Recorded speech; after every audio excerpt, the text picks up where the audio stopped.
Welcome to Sacred Knowledge, your sanctuary for spiritual wisdom and enlightenment. Here, we journey together through the timeless teachings that have guided souls for centuries, opening doors to deeper understanding, inner peace, and universal connection. Whether you seek ancient wisdom or modern insights, let this be your oasis of tranquility, where every word invites you to explore the boundless realms of your spirit. Take a deep breath, relax, and allow the journey to begin. Chapter 1. The Game. Most people consider life a battle, but it is not a battle. It is a game. It is a game, however, which cannot be played successfully without the knowledge of spiritual law, and the Old and New Testaments give the rules of the game with wonderful clearness. Jesus Christ taught that it was a great game of giving and receiving. Whatsoever a man soweth, that shall he also reap.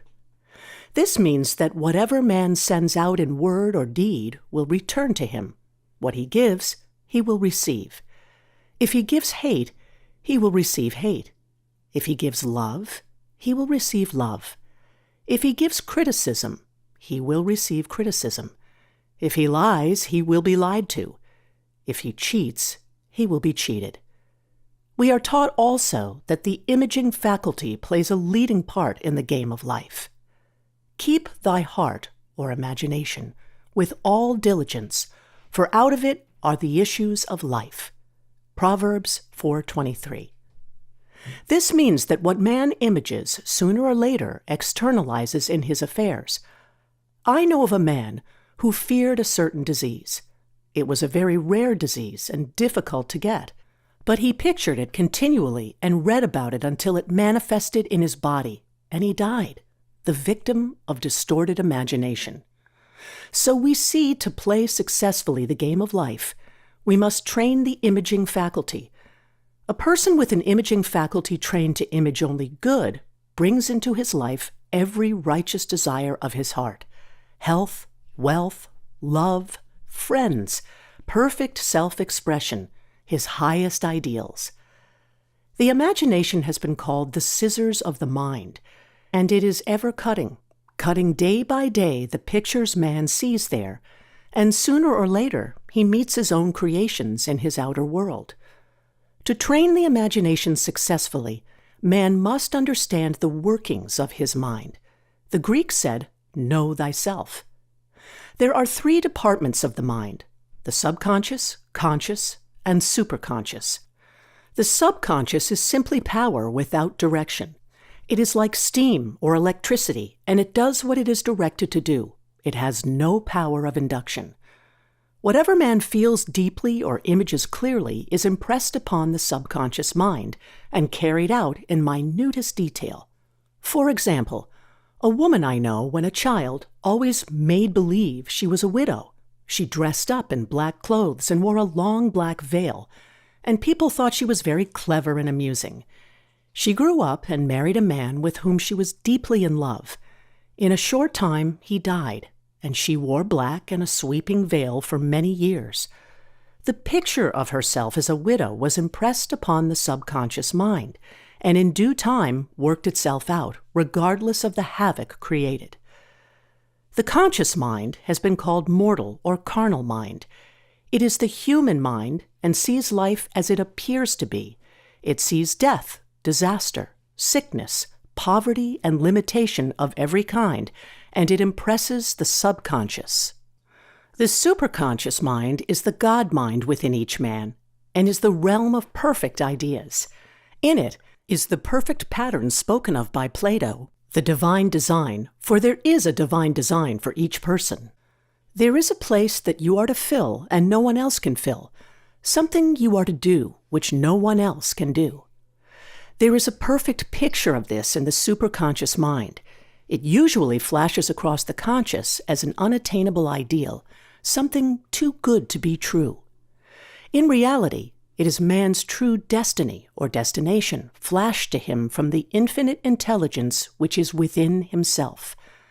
Many people, however, are in ignorance of their true destinies and are striving for things and situations which do not belong to them and would only bring failure and dissatisfaction if attained. For example, a woman came to me and asked me to speak the word that she would marry a certain man with whom she was very much in love. She called him A.B.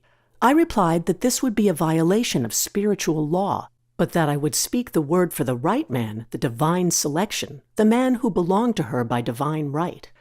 I added, if A.B. is the right man, you can't lose him, and if he isn't, you will receive his equivalent. She saw A.B. frequently, but no headway was made in their friendship. One evening, she called and said, "Do you know, for the last week, A.B. hasn't seemed so wonderful to me." I replied, "Maybe he is not the divine selection. Another man may be the right one." Soon after that, she met another man who fell in love with her at once, and who said she was his ideal. In fact, he said all the things that she had always wished A.B. would say to her. She remarked, "It was quite uncanny." She soon returned his love and lost all interest in A.B. This shows the law of substitution. A right idea was substituted for a wrong one. Therefore, there was no loss or sacrifice involved. Jesus Christ said, "Seek ye first the kingdom of God and his righteousness, and all these things shall be added unto you." And he said the kingdom was within man. The kingdom is the realm of right ideas, or the divine pattern. Jesus Christ taught that man's words played a leading part in the game of life. By your words ye are justified, and by your words ye are condemned. Many people have brought disaster into their lives through idle words. For example, a woman once asked me why her life was now one of poverty, of limitation. Formerly she had a home, was surrounded by beautiful things, and had plenty of money. We found she had often tired of the management of her home, and had said repeatedly, "I'm sick and tired of things. I wish I lived in a trunk." And she added, "Today I am living in that trunk." She had spoken herself into a trunk. The subconscious mind has no sense of humor, and people often joke themselves into unhappy experiences. For example, a woman who had a great deal of money joked continually about getting ready for the poorhouse. In a few years, she was almost destitute, having impressed the subconscious mind with a picture of lack and limitation. Fortunately, the law works both ways, and a situation of lack may be changed to one of plenty. For example, a woman came to me one hot summer's day for a treatment for prosperity. She was worn out, dejected, and discouraged. She said she possessed just $8 in the world. I said, "Good, we'll bless the $8 and multiply them as Jesus Christ multiplied the loaves and the fishes. For he taught that every man had the power to bless and to multiply, to heal and to prosper." She said, "What shall I do next?" I replied, "Follow intuition. Have you a hunch to do anything or to go anywhere? Intuition means intuition, or to be taught from within. It is man's unerring guide, and I will deal more fully with its laws in a following chapter. The woman replied, "I don't know. I seem to have a hunch to go home. I've just enough money for car fare." Her home was in a distant city and was one of lack and limitation, and the reasoning mind or intellect would have said, "Stay in New York and get work and make some money." I replied, "Then go home. Never violate a hunch." I spoke the following words for her. "Infinite Spirit, open the way for great abundance. She is an irresistible magnet for all that belongs to her by divine right." I told her to repeat it continually also. She left for home immediately. In calling on a woman one day, she linked up with an old friend of her family. Through this friend, she received thousands of dollars in a most miraculous way. She has said to me often, "Tell people about the woman who came to you with $8 and a hunch." There is always plenty on man's pathway, but it can only be brought into manifestation through desire, faith, or the spoken word. Jesus Christ brought out clearly that man must make the first move. "Ask, and it shall be given you. Seek, and ye shall find. Knock, and it shall be opened unto you." Matthew 7:7. In the Scriptures we read, "Concerning the works of my hands, command ye me." Infinite intelligence, God, is ever ready to carry out man's smallest or greatest demands. Every desire, uttered or unexpressed, is a demand. We are often startled by having a wish suddenly fulfilled. For example, one Easter, having seen many beautiful rose trees in the florist's windows, I wished I would receive one, and for an instant saw it mentally being carried in the door. Easter came, and with it a beautiful rose tree. I thanked my friend the following day and told her it was just what I had wanted. She replied, "I didn't send you a rose tree. I sent you lilies." The man had mixed the order and sent me a rose tree simply because I had started the law in action, and I had to have a rose tree. Nothing stands between man and his highest ideals and every desire of his heart but doubt and fear. When man can wish without worrying, every desire will be instantly fulfilled. I will explain more fully in a following chapter the scientific reason for this and how fear must be erased from the consciousness. It is man's only enemy: fear of lack, fear of failure, fear of sickness, fear of loss, and a feeling of insecurity on some plane. Jesus Christ said, "Why are ye fearful, O ye of little faith?" Matthew 8:26. So we can see we must substitute faith for fear is only inverted faith. It is faith in evil instead of good. The object of the game of life is to see clearly one's good and to obliterate all mental pictures of evil. This must be done by impressing the subconscious mind with a realization of good. A very brilliant man who has attained great success told me he had suddenly erased all fear from his consciousness by reading a sign which hung in a room. He saw printed in large letters this statement, "Why worry? It will probably never happen." These words were stamped indelibly upon his subconscious mind, and he has now a firm conviction that only good can come into his life. Therefore, only good can manifest. In the following chapter, I will deal with the different methods of impressing the subconscious mind. It is man's faithful servant, but one must be careful to give it the right orders. Man has ever a silent listener at his side, his subconscious mind. Every thought, every word is impressed upon it and carried out in amazing detail. It is like a singer making a record on the sensitive disc of the phonographic plate. Every note and tone of the singer's voice is registered. If he coughs or hesitates, it is registered also. So let us break all the old bad records in the subconscious mind, the records of our lives which we do not wish to keep, and make new and beautiful ones. Speak these words aloud with power and conviction. I now smash and demolish by my spoken word every untrue record in my subconscious mind. They shall return to the dust heap of their native nothingness, for they came from my own vain imaginings. I now make my perfect records through the Christ within, the records of health, wealth, love, and perfect self-expression.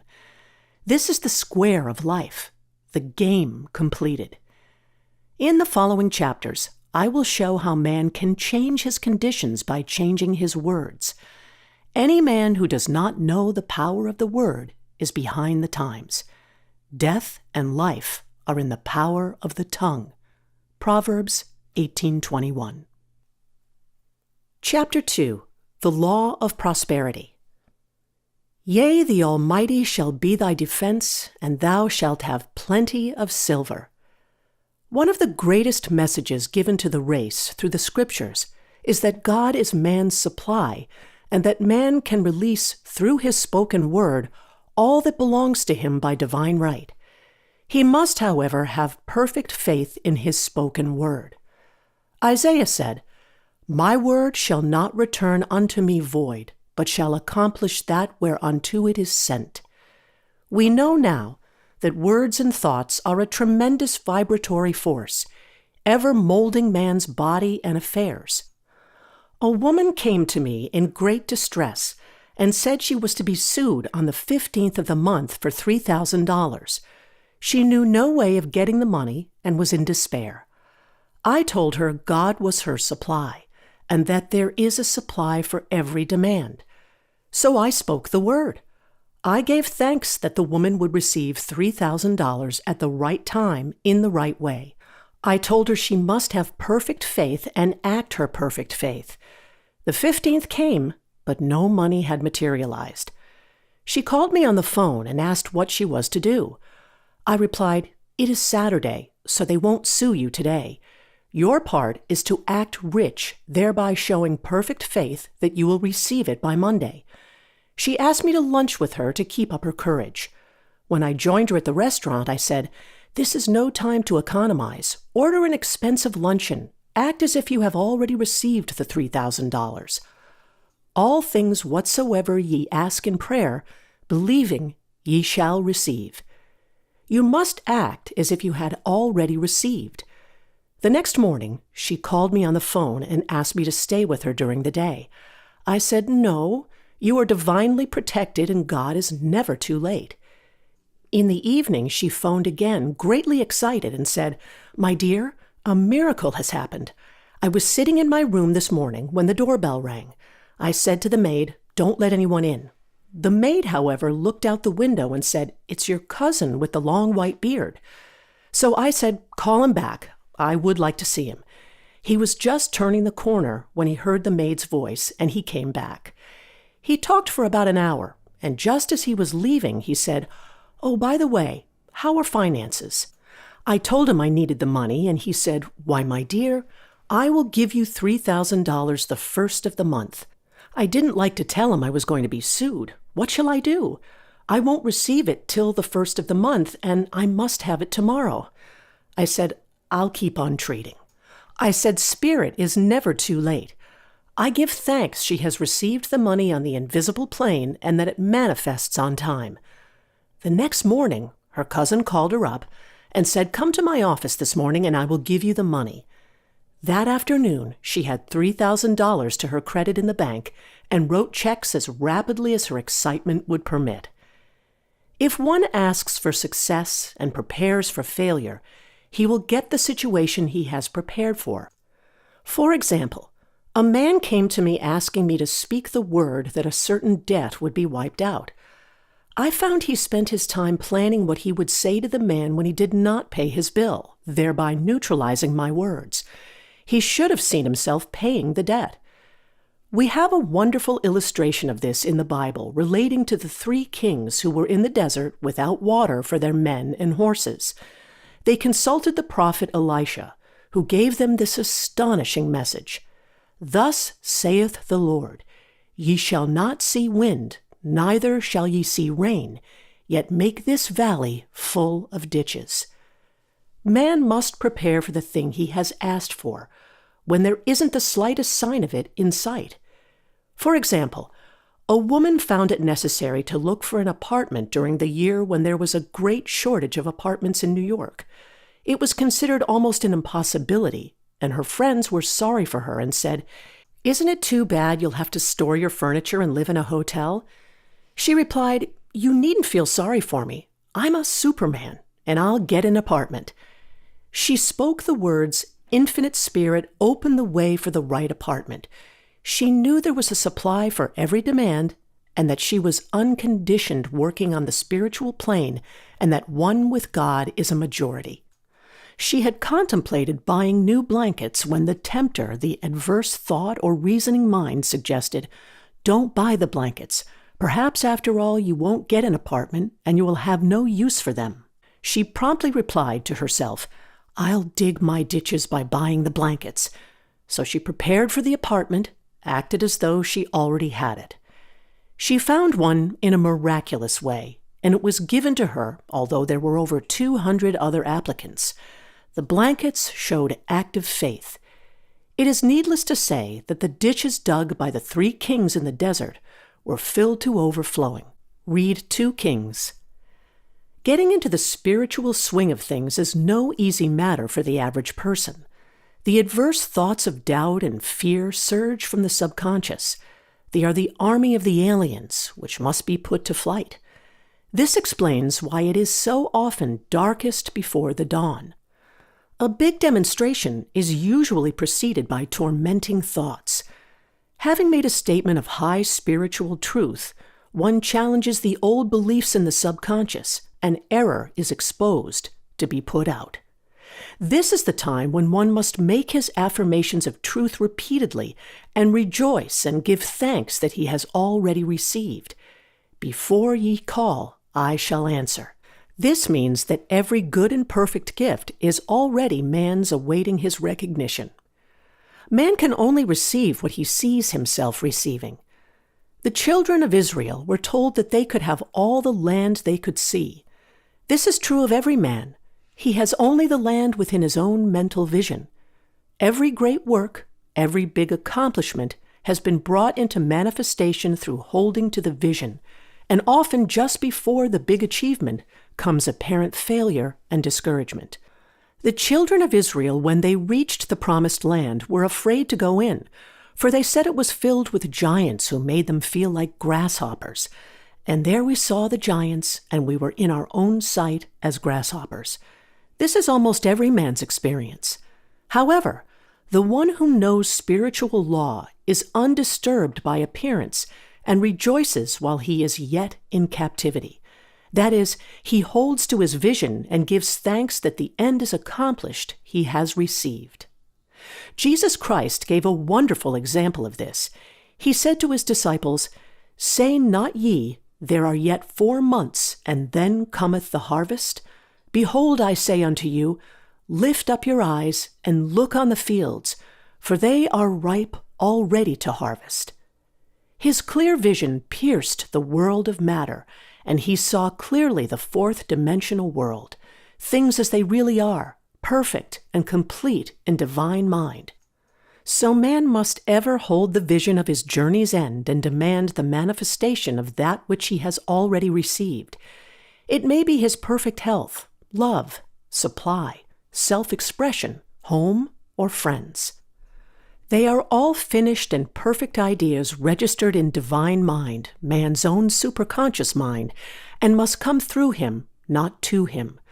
For example, a man came to me asking for treatments for success. It was imperative that he raise within a certain time $50,000 for his business. The time limit was almost up when he came to me in despair. No one wanted to invest in his enterprise, and the bank had flatly refused a loan. I replied, "I suppose you lost your temper while at the bank, therefore your power. You can control any situation if you first control yourself. Go back to the bank," I added, "and I will treat." My treatment was, "You are identified in love with the spirit of everyone connected with the bank. Let the divine idea come out of this situation." He replied, "Woman, you are talking about an impossibility.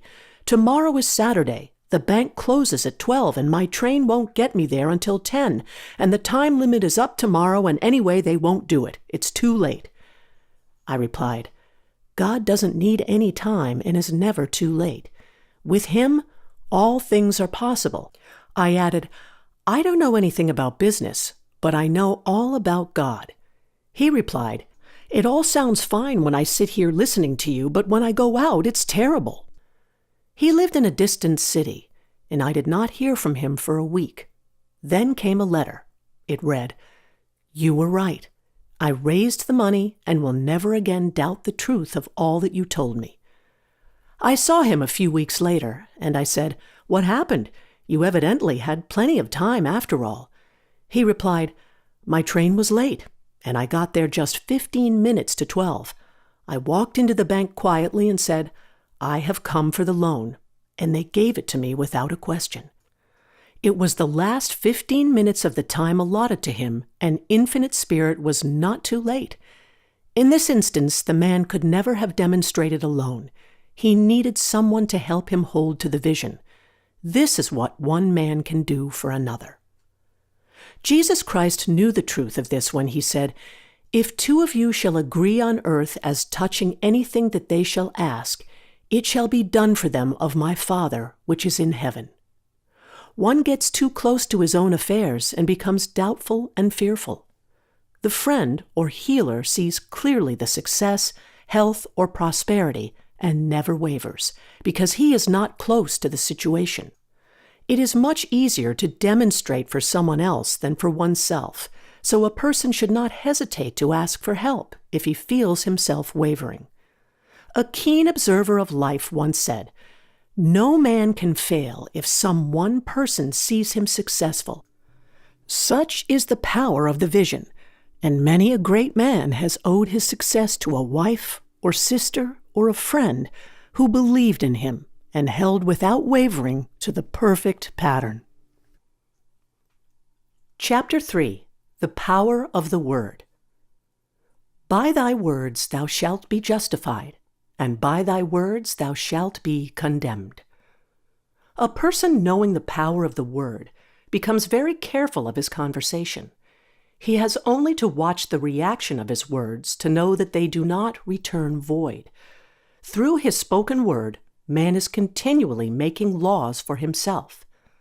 I knew a man who said, "I always miss a car. It invariably pulls out just as I arrive." His daughter said, "I always catch a car. It's sure to come just as I get there." This occurred for years.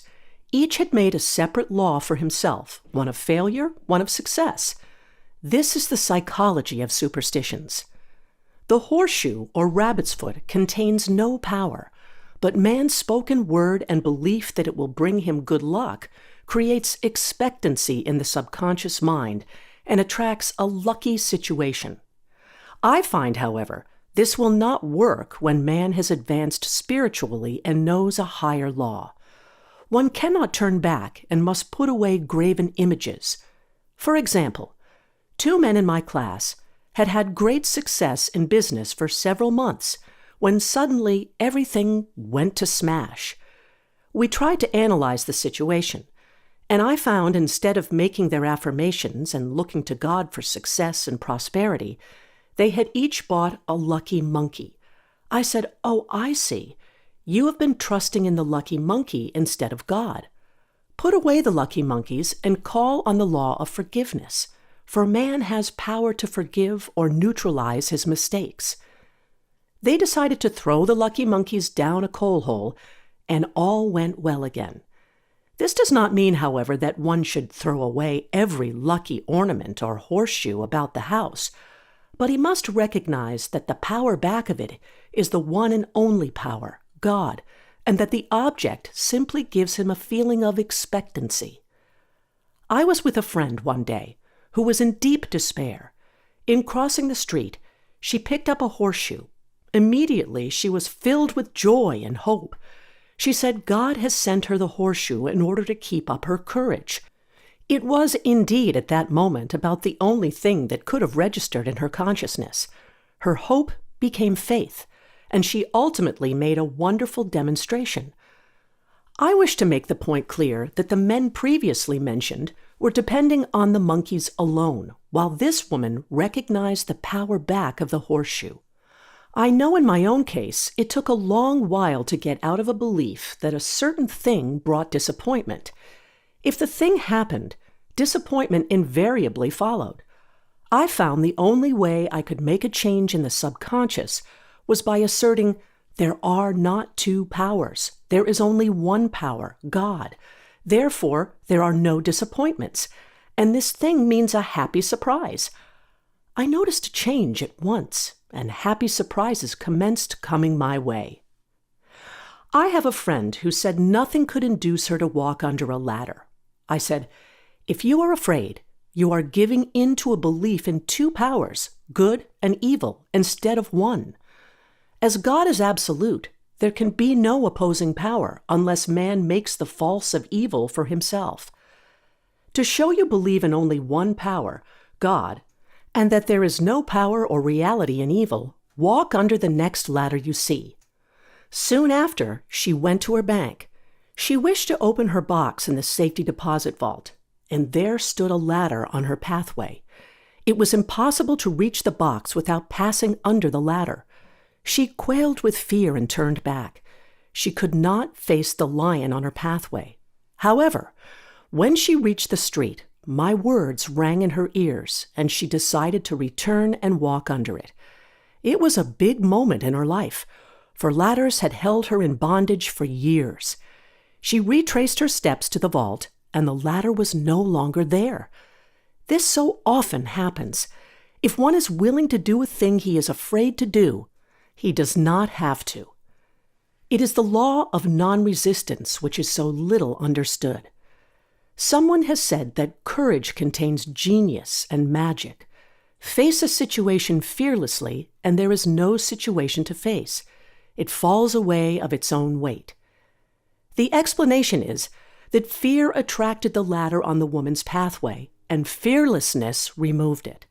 Thus, the invisible forces are ever working for man who is always pulling the strings himself, though he does not know it.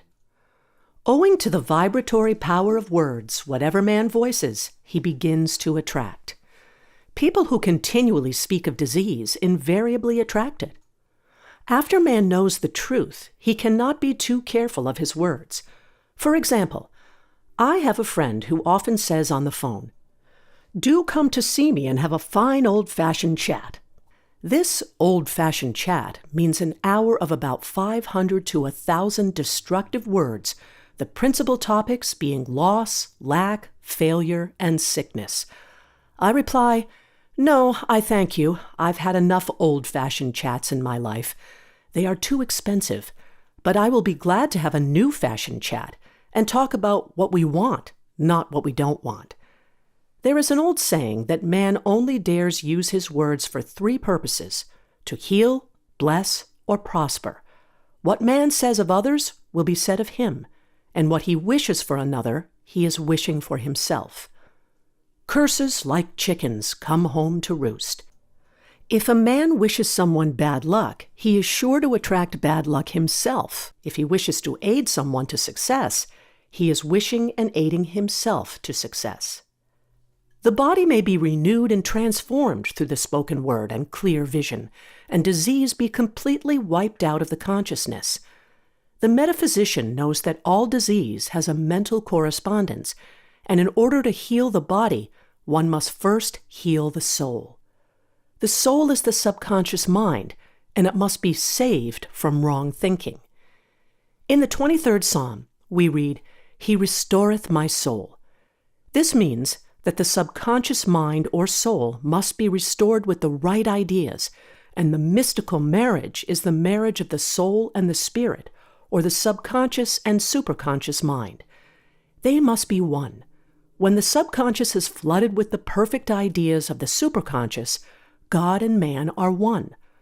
I and the Father are one. That is, he is one with the realm of perfect ideas. He is the man made in God's likeness and image, imagination, and is given power and dominion over all created things, his mind, body, and affairs. It is safe to say that all sickness and unhappiness come from the violation of the law of love. "A new commandment I give unto you, love one another." And in the game of life, love or goodwill takes every trick. For example, a woman I know had for years an appearance of a terrible skin disease. The doctors told her it was incurable, and she was in despair. She was on the stage, and she feared she would soon have to give up her profession, and she had no other means of support. She, however, procured a good engagement, and on the opening night made a great hit. She received flattering notices from the critics, and was joyful and elated. The next day, she received a notice of dismissal. A man in the cast had been jealous of her success, and had caused her to be sent away. She felt hatred and resentment taking complete possession of her, and she cried out, "Oh God, don't let me hate that man." That night, she worked for hours in the silence. She said, "I soon came into a very deep silence. I seemed to be at peace with myself, with the man, and with the whole world. I continued this for 2 following nights, and on the 3rd day, I found I was healed completely of the skin disease." In asking for love or goodwill, she had fulfilled the law.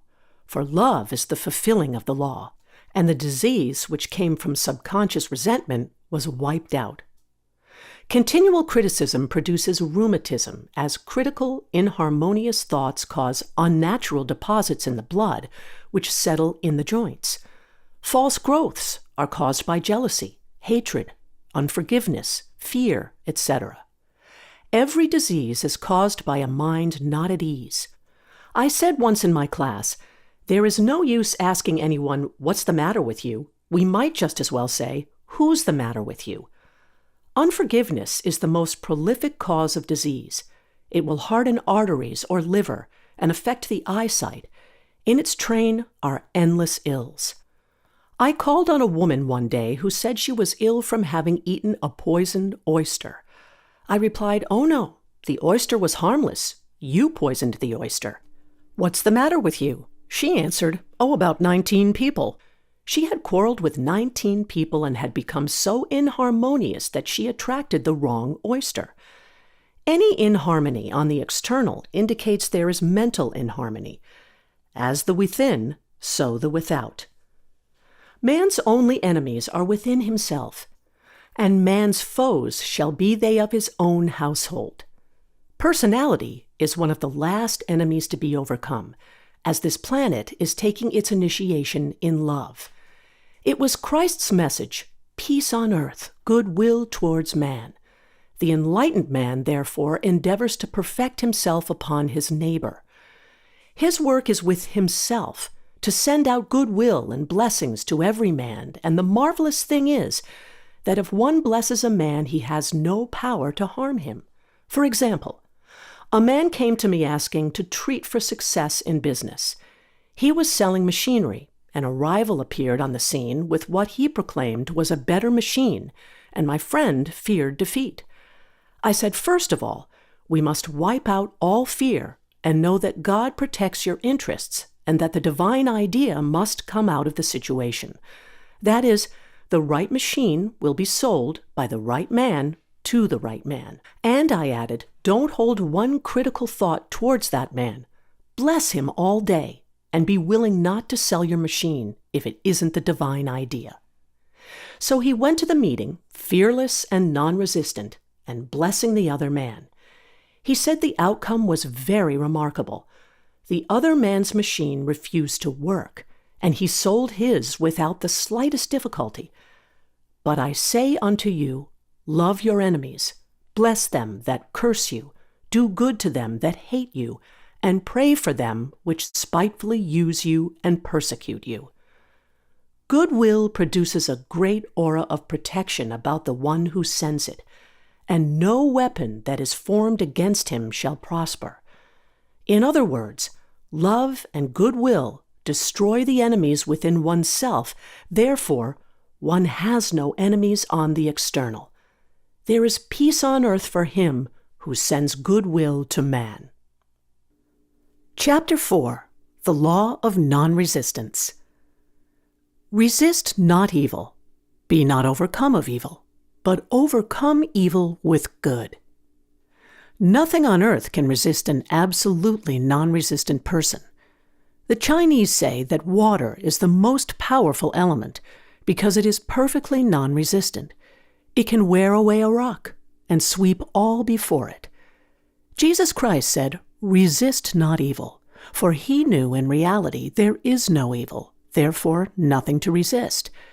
Evil has come of a man's vain imagination or a belief in two powers, good and evil. There is an old legend that Adam and Eve ate of Maya, the tree of illusion, and saw two powers instead of one power, God. Therefore, evil is a false law man has made for himself through psychoma or soul sleep. Soul sleep means that man's soul has been hypnotized by the race belief of sin, sickness, and death, etc., which is carnal or mortal thought, and his affairs have outpictured his illusions. We have read in a preceding chapter that man's soul is his subconscious mind, and whatever he feels deeply, good or bad, is outpictured by that faithful servant. His body and affairs show forth what he has been picturing. The sick man has pictured sickness, the poor man, poverty, the rich man, wealth. People often say, why does a little child attract illness when it is too young even to know what it means? I answer that children are sensitive and receptive to the thoughts of others about them, and often outpicture the fears of their parents. I heard a metaphysician once say, If you do not run your subconscious mind yourself, someone else will run it for you. Mothers often unconsciously attract illness and disaster to their children by continually holding them in thoughts of fear and watching for symptoms. For example, a friend asked a woman if her little girl had had the measles. She replied promptly, "Not yet." This implied that she was expecting the illness and therefore preparing the way for what she did not want for herself and child. However, the man who is centered and established in right thinking, the man who sends out only goodwill to his fellow man, and who is without fear, cannot be touched or influenced by the negative thoughts of others. In fact, he could then receive only good thoughts, as he himself sends forth only good thoughts. Resistance is hell, for it places man in a state of torment. A metaphysician once gave me a wonderful recipe for taking every trick in the game of life. It is the acme of non-resistance. He gave it in this way. At one time in my life, I baptized children, and of course, they had many names. Now I no longer baptize children, but I baptize events, but I give every event the same name. If I have a failure, I baptize it success, in the name of the Father, and of the Son, and of the Holy Ghost. In this, we see the great law of transmutation founded on non-resistance. Through his spoken word, every failure was transmuted into success.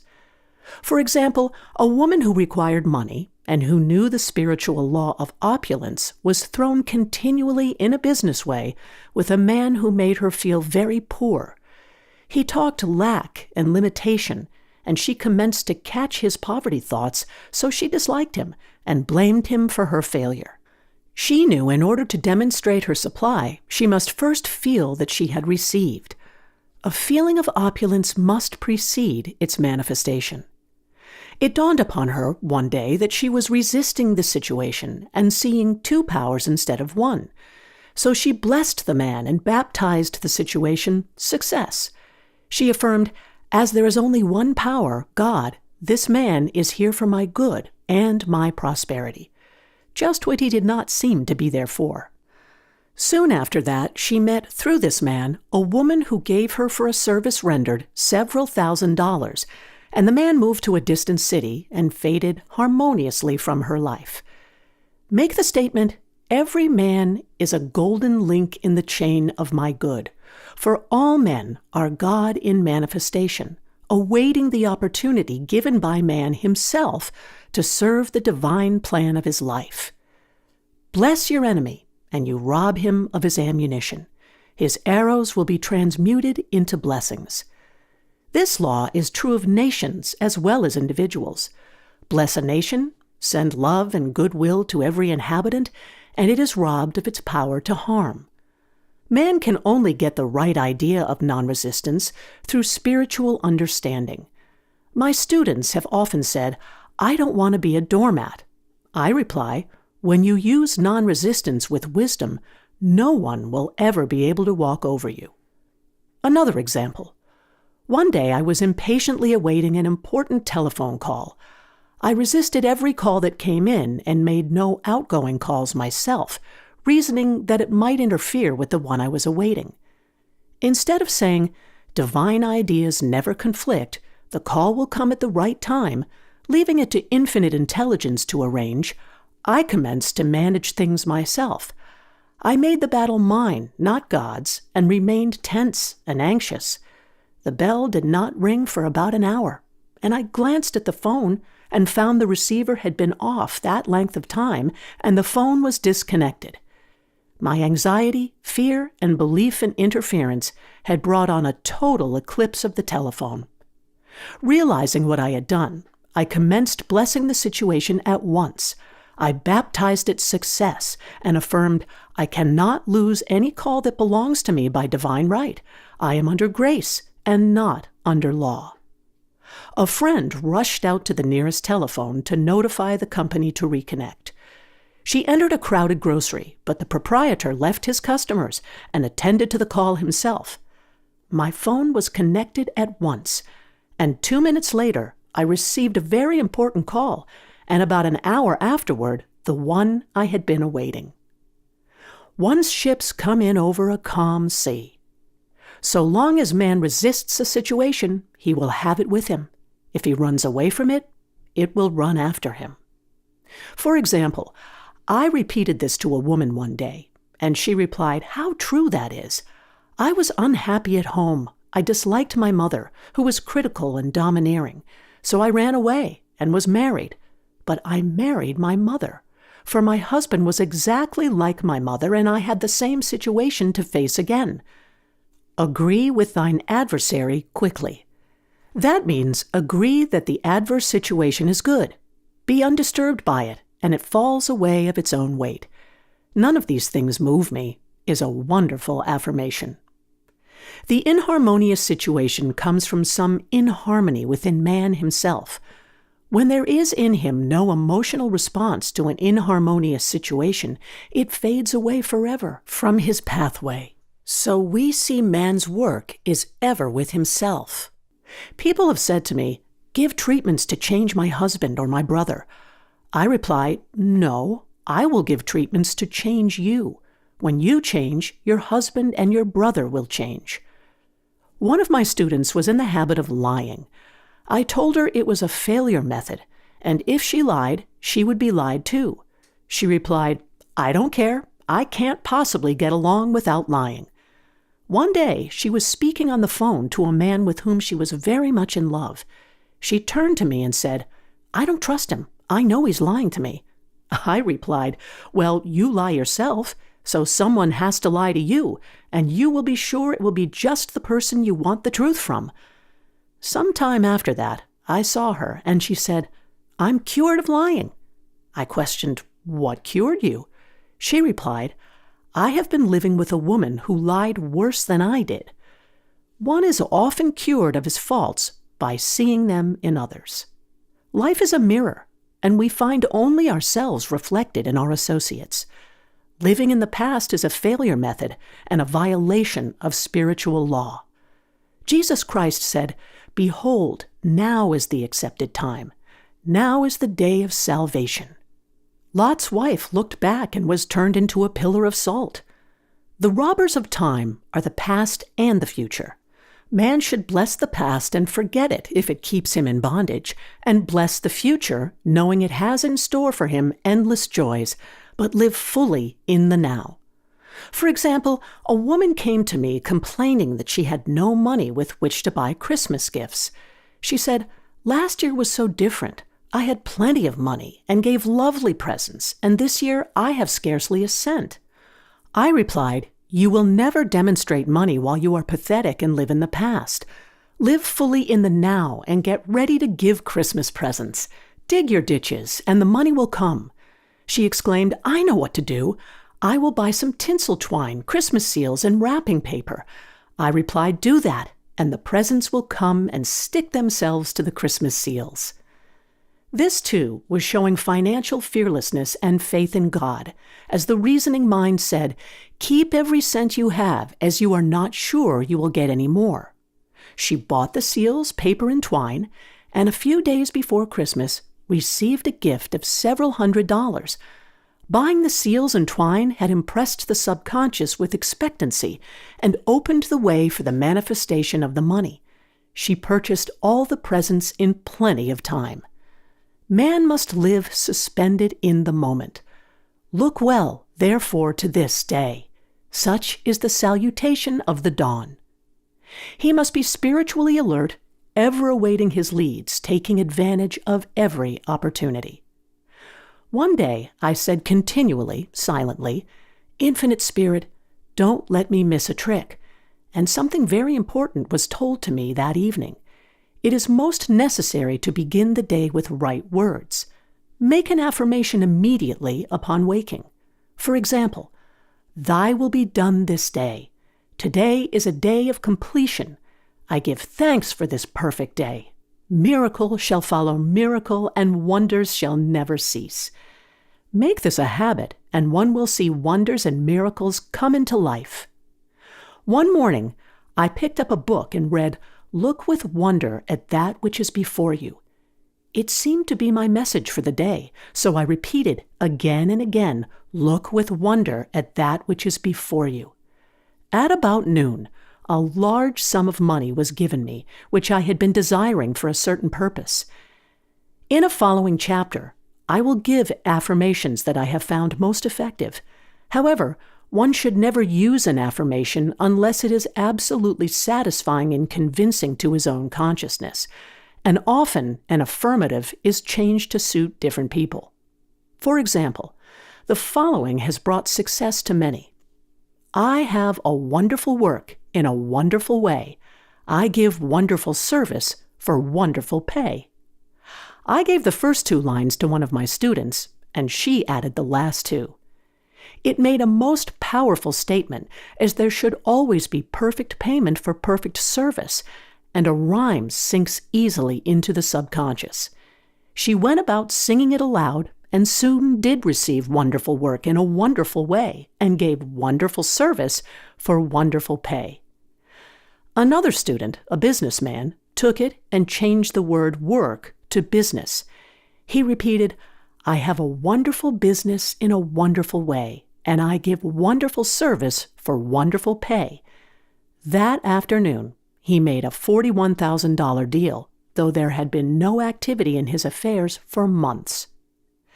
Every affirmation must be carefully worded and completely cover the ground. For example, I knew a woman who was in great need and made a demand for work. She received a great deal of work, but was never paid anything. She now knows to add wonderful service for wonderful pay. It is man's divine right to have plenty, more than enough. His barns should be full, and his cup should flow over. This is God's idea for man, and when man breaks down the barriers of lack in his own consciousness, the golden age will be his, and every righteous desire of his heart fulfilled. Chapter 5. The Law of Karma and the Law of Forgiveness. Man receives only that which he gives. The game of life is a game of boomerangs. Man's thoughts, deeds, and words return to him sooner or later with astounding accuracy. This is the law of karma, which is Sanskrit for comeback.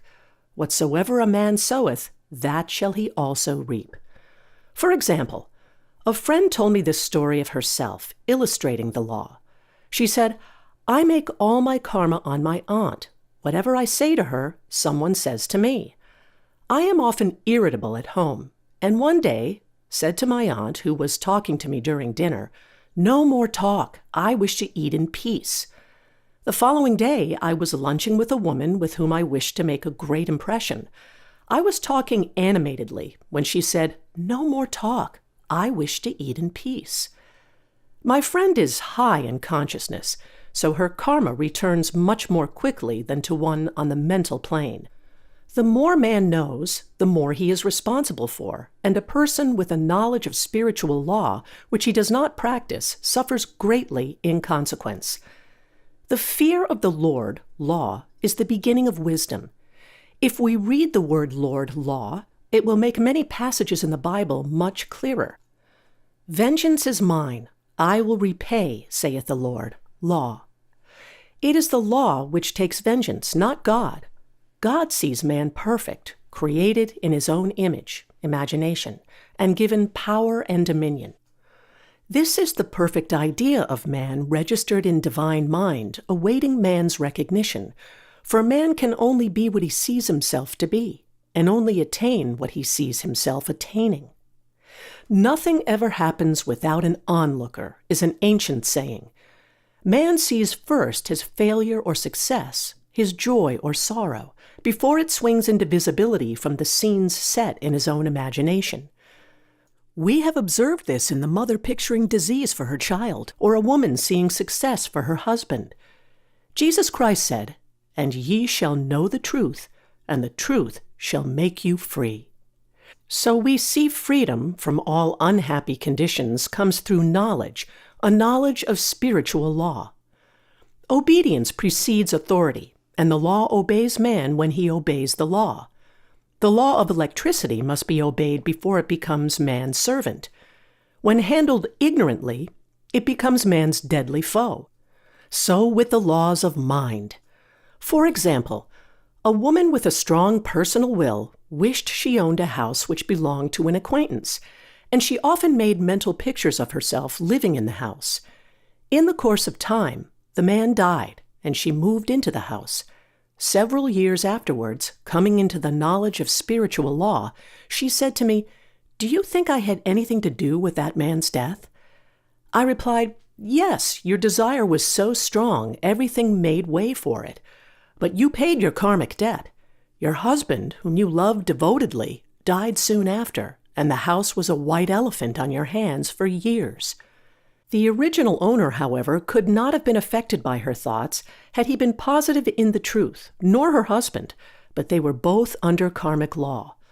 The woman should have said, feeling the great desire for the house, "Infinite intelligence, give me the right house, equally as charming as this, the house which is mine by divine right." The divine selection would have given perfect satisfaction and brought good to all. The divine pattern is the only safe pattern to work by. Desire is a tremendous force and must be directed in the right channels or chaos ensues. In demonstrating, the most important step is the first step to ask aright. Man should always demand only that which is his by divine right. To go back to the illustration, had the woman taken this attitude, "If this house I desire is mine, I cannot lose it. If it is not, give me its equivalent," the man might have decided to move out harmoniously, had it been the divine selection for her, or another house would have been substituted.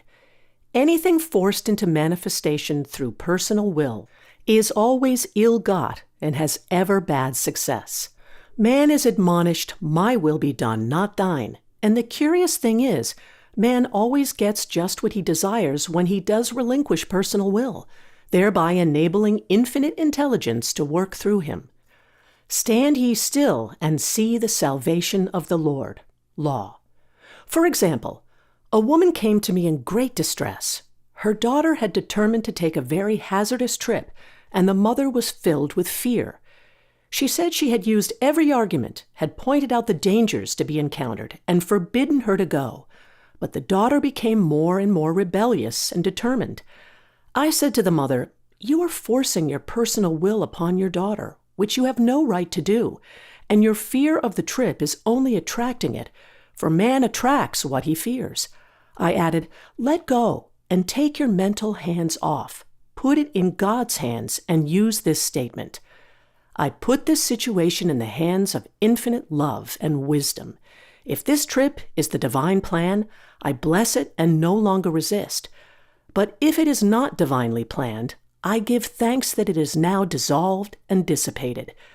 A day or two after that, her daughter said to her, "Mother, I have given up the trip," and the situation returned to its native nothingness. It is learning to stand still which seems so difficult for man. I will deal more fully with this law in the chapter on non-resistance. I will give another example of sowing and reaping, which came in the most curious way. A woman came to me saying she had received a counterfeit $20 bill given to her at the bank.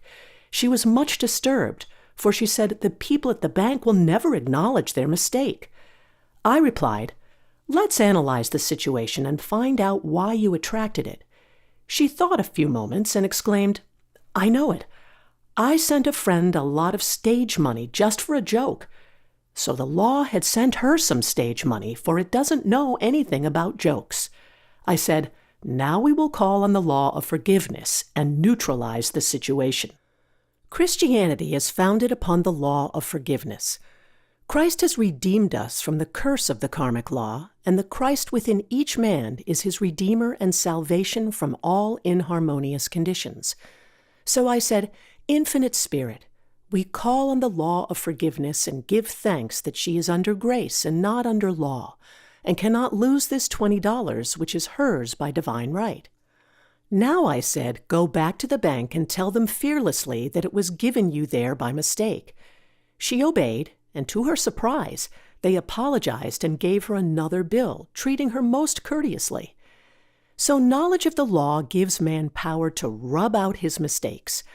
Man cannot force the external to be what he is not. If he desires riches, he must be rich first in consciousness. For example, a woman came to me asking treatment for prosperity. She did not take much interest in her household affairs, and her home was in great disorder. I said to her, "If you wish to be rich, you must be orderly. All men with great wealth are orderly, and order is heaven's first law." I added, "You will never become rich with a burnt match in the pincushion." She had a good sense of humor and commenced immediately putting her house in order. She rearranged furniture, straightened out bureau drawers, cleaned rugs, and soon made a big financial demonstration, a gift from a relative. The woman herself became made over and keeps herself keyed up financially by being ever watchful of the external and expecting prosperity, knowing God is her supply. Many people are in ignorance of the fact that gifts and things are investments, and that hoarding and saving invariably leads to loss. There is that scattereth and yet increaseth, and there is that withholdeth more than is meet, but it tendeth to poverty. For example, I knew a man who wanted to buy a fur-lined overcoat. He and his wife went to various shops, but there was none he wanted. He said they were all too cheap-looking. At last he was shown one. The salesman said was valued at $1,000, but which the manager would sell him for $500, as it was late in the season. His financial possessions amounted to about $700. The reasoning mind would have said, "You can't afford to spend nearly all you have on a coat." But he was very intuitive and never reasoned. He turned to his wife and said, "If I get this coat, I'll make a ton of money." So his wife consented weakly. About a month later, he received a $10,000 commission. The coat made him feel so rich. It linked him with success and prosperity. Without the coat, he would not have received the commission. It was an investment paying large dividends. If man ignores these leadings to spend or to give, the same amount of money will go in an uninteresting or unhappy way. For example, a woman told me on Thanksgiving Day she informed her family that they could not afford a Thanksgiving dinner. She had the money, but decided to save it. A few days later, someone entered her room and took from the bureau drawer the exact amount the dinner would have cost.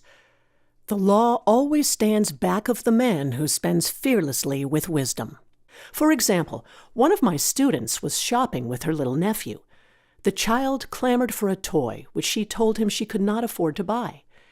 She realized suddenly that she was seeking lack and not recognizing God as her supply. So she bought the toy and on her way home picked up in the street the exact amount of money she had paid for it. Man's supply is inexhaustible and unfailing when fully trusted, but faith or trust must precede the demonstration. According to your faith, be it unto you. Faith is the substance of things hoped for, the evidence of things not seen. For faith holds the vision steady, and the adverse pictures are dissolved and dissipated, and in due season we shall reap if we faint not. Jesus Christ brought the good news, the gospel, that there was a higher law than the law of karma, and that law transcends the law of karma. It is the law of grace or forgiveness. It is the law which frees man from the law of cause and effect, the law of consequence, under grace and not under law. We are told that on this plane, man reaps where he has not sown. The gifts of God are simply poured out upon him. All that the kingdom affords is his. This continued state of bliss awaits the man who has overcome the race or world thought. In the world thought there is tribulation, but Jesus Christ said, "Be of good cheer. I have overcome the world." The world thought is that of sin, sickness, and death. He saw their absolute unreality and said sickness and sorrow shall pass away, and death itself, the last enemy, be overcome. We know now, from a scientific standpoint, that death could be overcome by stamping the subconscious mind with the conviction of eternal youth and eternal life. The subconscious, being simply power without direction, carries out orders without questioning. Working under the direction of the superconscious, the Christ or God within man, the resurrection of the body would be accomplished. Man would no longer throw off his body in death. It would be transformed into the body electric sung by Walt Whitman, for Christianity is founded upon the forgiveness of sins and an empty tomb. Chapter 6. Casting the Burden. Impressing the subconscious. When man knows his own powers and the workings of his mind, his great desire is to find an easy and quick way to impress the subconscious with good, for simply an intellectual knowledge of the truth will not bring results. In my own case, I found the easiest way is in casting the burden. A metaphysician once explained it in this manner. He said, "The only thing which gives anything weight in nature is the law of gravitation, and if a boulder could be taken high above the planet, there would be no weight in that boulder, and that is what Jesus Christ meant when he said, 'My yoke is easy and my burden is light.'" He had overcome the world vibration and functioned in the fourth dimensional realm where there is only perfection, completion, life, and joy. He said, "Come to me, all ye that labor and are heavy laden, and I will give you rest. Take my yoke upon you, for my yoke is easy and my burden is light." We are also told in the 55th Psalm to cast thy burden upon the Lord. Many passages in the Bible state that the battle is God's, not man's, and that man is always to stand still and see the salvation of the Lord. This indicates that the superconscious mind, or Christ within, is the department which fights man's battle and relieves him of burdens. We see, therefore, that man violates law if he carries a burden, and a burden is an adverse thought or condition, and this thought or condition has its root in the subconscious.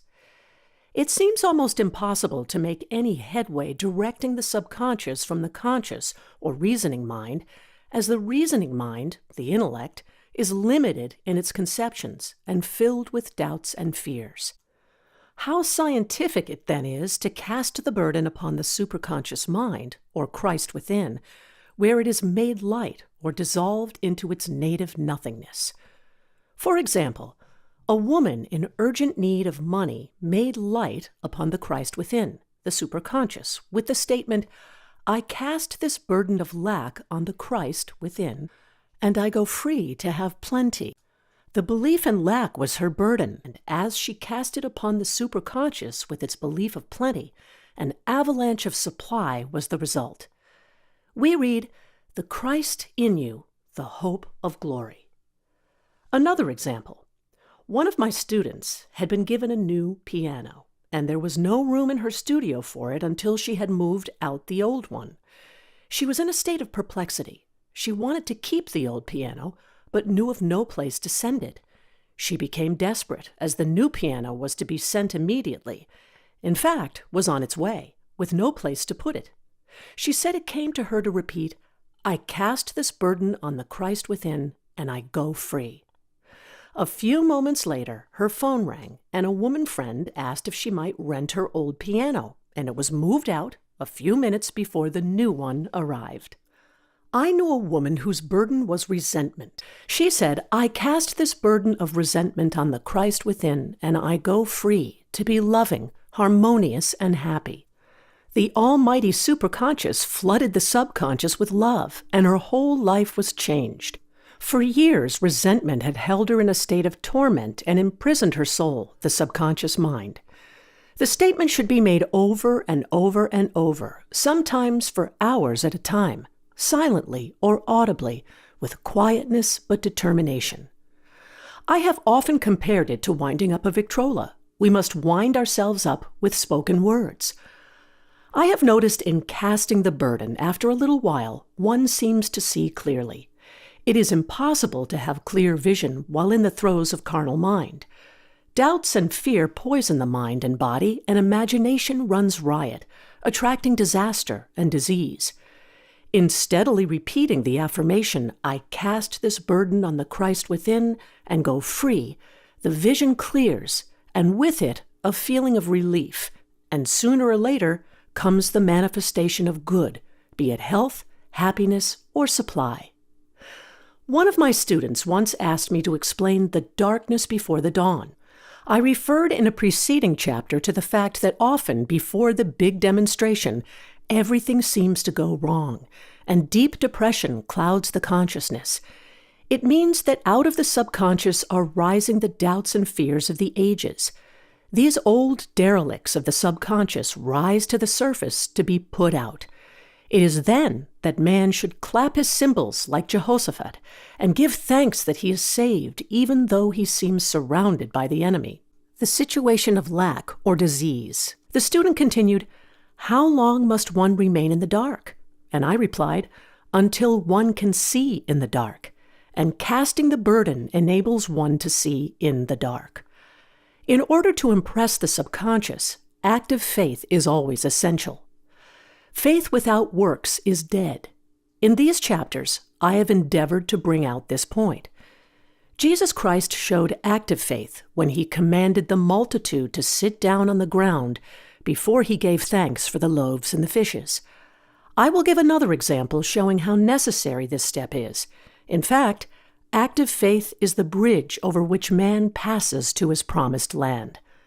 Through misunderstanding, a woman had been separated from her husband, whom she loved deeply. He refused all offers of reconciliation and would not communicate with her in any way.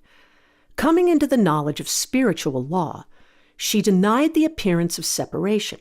She made this statement, "There is no separation in divine mind. Therefore, I cannot be separated from the love and companionship which are mine by divine right." She showed active faith by arranging a place for him at the table every day, thereby impressing the subconscious with a picture of his return. Over a year passed, but she never wavered. And one day he walked in. The subconscious is often impressed through music. Music has a fourth-dimensional quality and releases the soul from imprisonment. It makes wonderful things seem possible and easy of accomplishment. I have a friend who uses her Victrola daily for this purpose. It puts her in perfect harmony and releases the imagination. Another woman often dances while making her affirmations. The rhythm and harmony of music and motion carry her words forth with tremendous power. The student must remember also not to despise the day of small things. Invariably, before a demonstration, come signs of land. Before Columbus reached America, he saw birds and twigs which showed him land was near. So it is with a demonstration, but often the student mistakes it for the demonstration itself and is disappointed. For example, a woman had spoken the word for a set of dishes. Not long afterwards, a friend gave her a dish which was old and cracked. She came to me and said, "Well, I asked for a set of dishes and all I got was a cracked plate." I replied, "The plate was only signs of land. It shows your dishes are coming. Look upon it as birds and seaweed." And not long afterwards, the dishes came. Continually making believe impresses the subconscious. If one makes believe he is rich and makes believe he is successful, in due time he will reap. Children are always making believe, and except ye be converted and become as little children, ye shall not enter the kingdom of heaven. For example, I know of a woman who was very poor, but no one could make her feel poor. She earned a small amount of money from rich friends who constantly reminded her of her poverty and to be careful and saving. Regardless of their admonitions, she would spend all her earnings on a hat or make someone a gift and be in a rapturous state of mind. Her thoughts were always centered on beautiful clothes and rings and things, but without envying others. She lived in the world of the wondrous, and only riches seemed real to her. Before long, she married a rich man, and the rings and things became visible.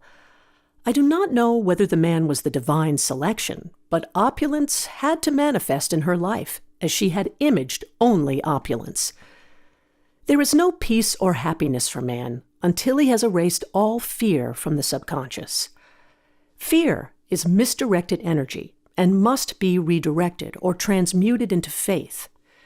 Jesus Christ said, "Why are ye fearful, O ye of little faith? All things are possible to him that believeth."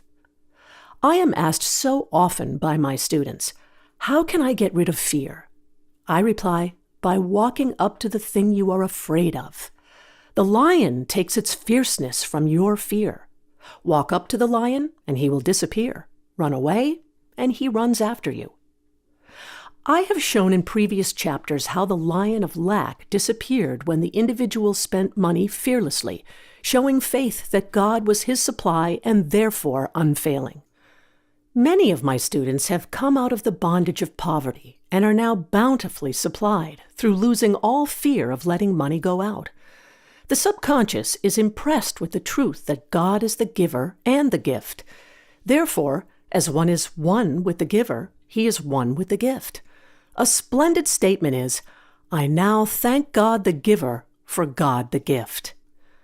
Man has so long separated himself from his good and his supply through thoughts of separation and lack that sometimes it takes dynamite to dislodge these false ideas from the subconscious, and the dynamite is a big situation. We see in the foregoing illustration how the individual was freed from his bondage by showing fearlessness. Man should watch himself hourly to detect if his motive for action is fear or faith. Choose ye this day whom we shall serve, fear or faith. Perhaps one's fear is of personality. Then do not avoid the people feared. Be willing to meet them cheerfully, and they will either prove golden links in the chain of one's good, or disappear harmoniously from one's pathway. Perhaps one's fear is of disease or germs. Then one should be fearless and undisturbed in a germ-laden situation, and he would be immune. One can only contract germs while vibrating at the same rate as the germ, and fear drags men down to the level of the germ. Of course, the disease-laden germ is the product of carnal mind, as all thought must objectify. Germs do not exist in the superconscious or divine mind, therefore are the product of man's vain imagination. In the twinkling of an eye, man's release will come when he realizes there is no power in evil. The material world will fade away, and the fourth-dimensional world, the world of the wondrous, will swing into manifestation. "And I saw a new heaven and a new earth, and there shall be no more death, neither sorrow nor crying, neither shall there be any more pain, for the former things are passed away." Chapter 7. Love. Every man on this planet is taking his initiation in love. "A new commandment I give unto you, that ye love one another." Ouspensky states in Tertium Organum that love is a cosmic phenomenon and opens to man the fourth-dimensional world, the world of the wondrous. Real love is selfless and free from fear. It pours itself out upon the object of its affection without demanding any return. Its joy is in the joy of giving. Love is God in manifestation and the strongest magnetic force in the universe. Pure, unselfish love draws to itself its own. It does not need to seek or demand. Scarcely anyone has the faintest conception of real love. Man is selfish, tyrannical, or fearful in his affections, thereby losing the thing he loves. Jealousy is the worst enemy of love, for the imagination runs riot, seeing the loved one attracted to another, and invariably these fears objectify if they are not neutralized. For example, a woman came to me in deep distress. The man she loved had left her for other women, and said he never intended to marry her.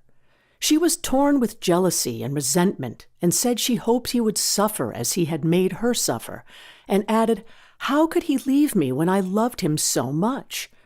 I replied, "You are not loving that man, you are hating him," and added, "You can never receive what you have never given. Give a perfect love, and you will receive a perfect love. Perfect yourself on this man. Give him a perfect, unselfish love, demanding nothing in return. Do not criticize or condemn, and bless him wherever he is." She replied, "No, I won't bless him until I know where he is." "Well," I said, "that is not real love. When you send out real love will return to you, either from this man or his equivalent. For if this man is not the divine selection, you will not want him. As you are one with God, you are one with the love which belongs to you by divine right." Several months passed, and matters remained about the same. But she was working conscientiously with herself. I said, "When you are no longer disturbed by his cruelty, he will cease to be cruel, as you are attracting it through your own emotions." Then I told her of a brotherhood in India who never said good morning to each other. They used these words, "I salute the divinity in you." They saluted the divinity in every man and in the wild animals in the jungle, and they were never harmed, for they saw only God in every living thing. I said, "Salute the divinity in this man, and say, I see your divine self only. I see you as God sees you, perfect, made in his image and likeness." She found she was becoming more poised and gradually losing her resentment. He was a captain, and she always called him the Cap.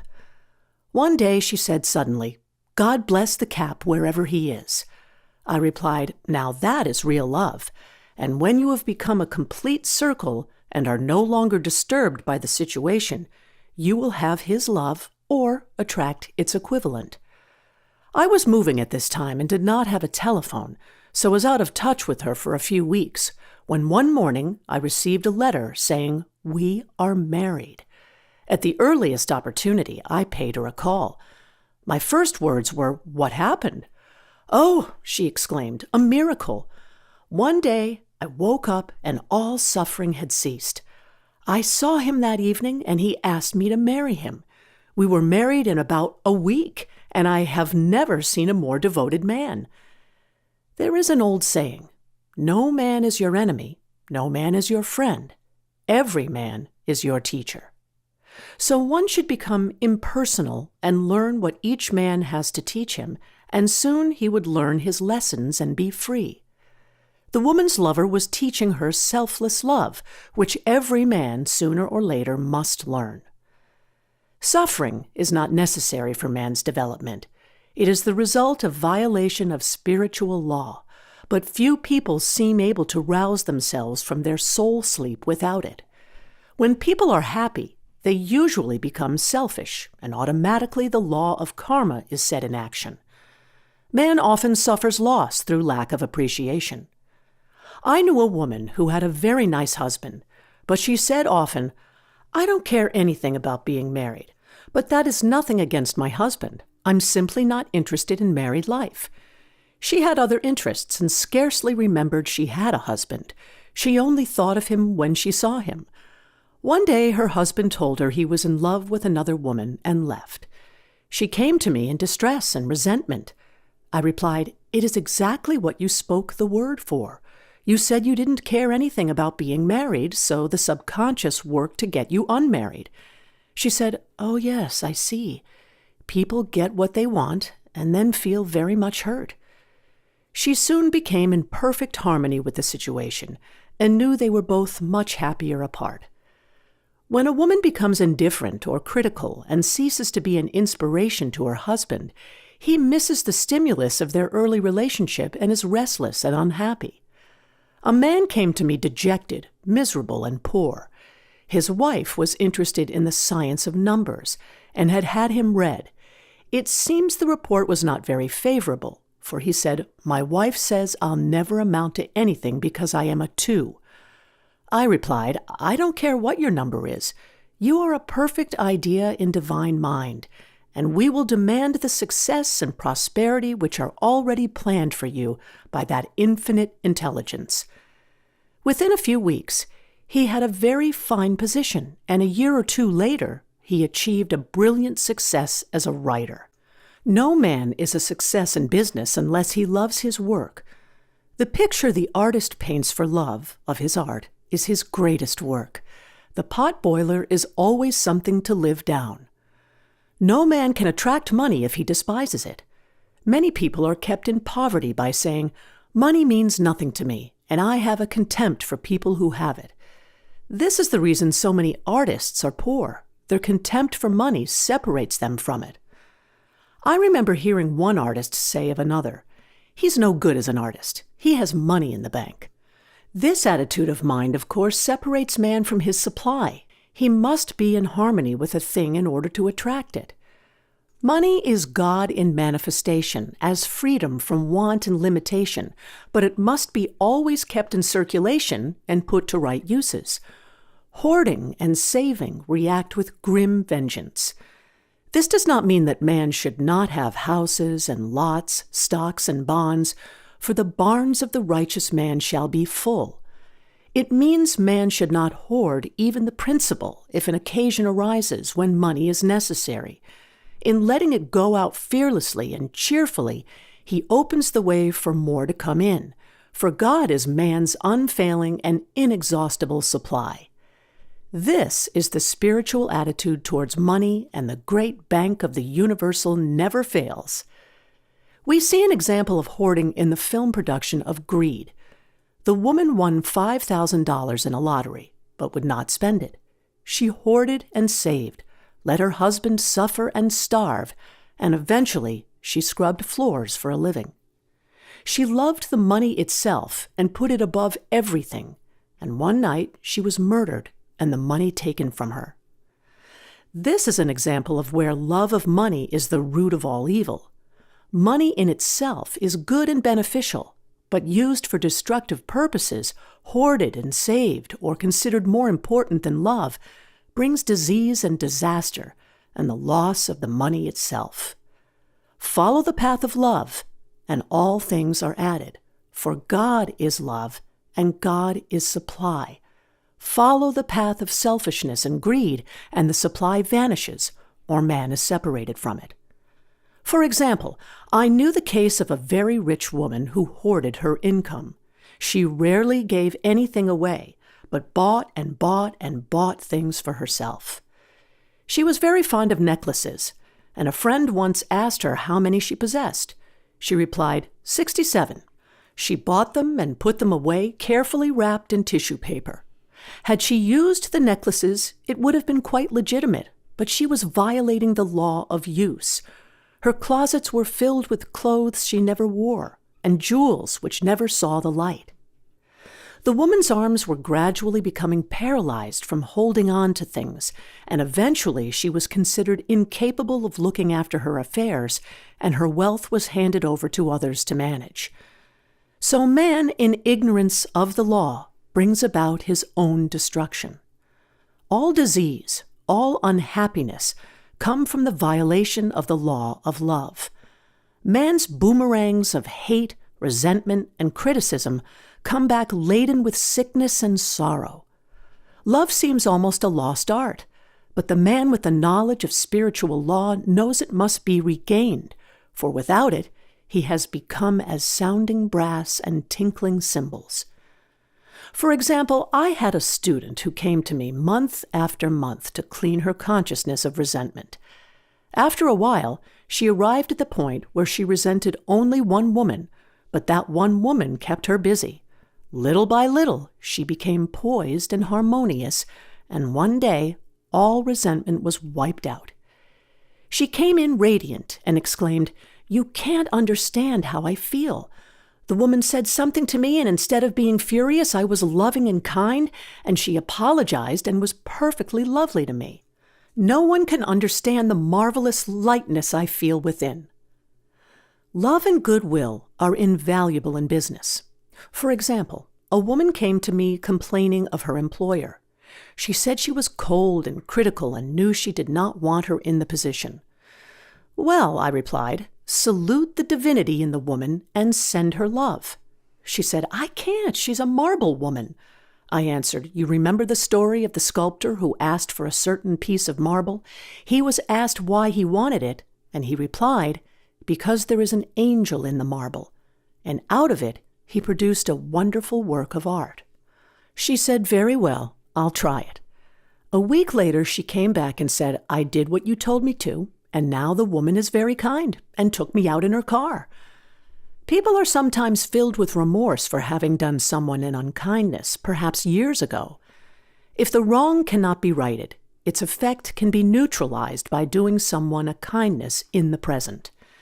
This one thing I do, forgetting those things which are behind, and reaching forth unto those things which are before. Sorrow, regret, and remorse tear down the cells of the body and poison the atmosphere of the individual. A woman said to me in deep sorrow, "Treat me to be happy and joyous, for my sorrow makes me so irritable with the members of my family that I keep making more karma." I was asked to treat a woman who was mourning for her daughter. I denied all belief in loss and separation and affirmed that God was the woman's joy, love, and peace. The woman gained her poise at once, but sent word by her son not to treat any longer because she was so happy it wasn't respectable. So mortal mind loves to hang on to its griefs and regrets. I knew a woman who went about bragging of her troubles, so of course she always had something to brag about. The old idea was if a woman did not worry about her children, she was not a good mother. Now we know that mother fear is responsible for many of the diseases and accidents which come into the lives of children. For fear pictures vividly the disease or situation feared, and these pictures objectify if not neutralized. Happy is the mother who can say sincerely that she puts her child in God's hands and knows, therefore, that he is divinely protected. She, in this way, throws about him a great aura of protection. For example, a woman awoke suddenly in the night, feeling her brother was in great danger. Instead of giving into her fears, she commenced making statements of truth, saying, "Man is a perfect idea in divine mind, and is always in his right place. Therefore, my brother is in his right place, and is divinely protected."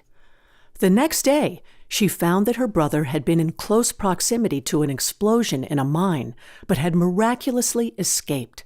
So man is his brother's keeper in thought, and every man should know that the thing he loves dwells in the secret place of the Most High, and abides under the shadow of the Almighty.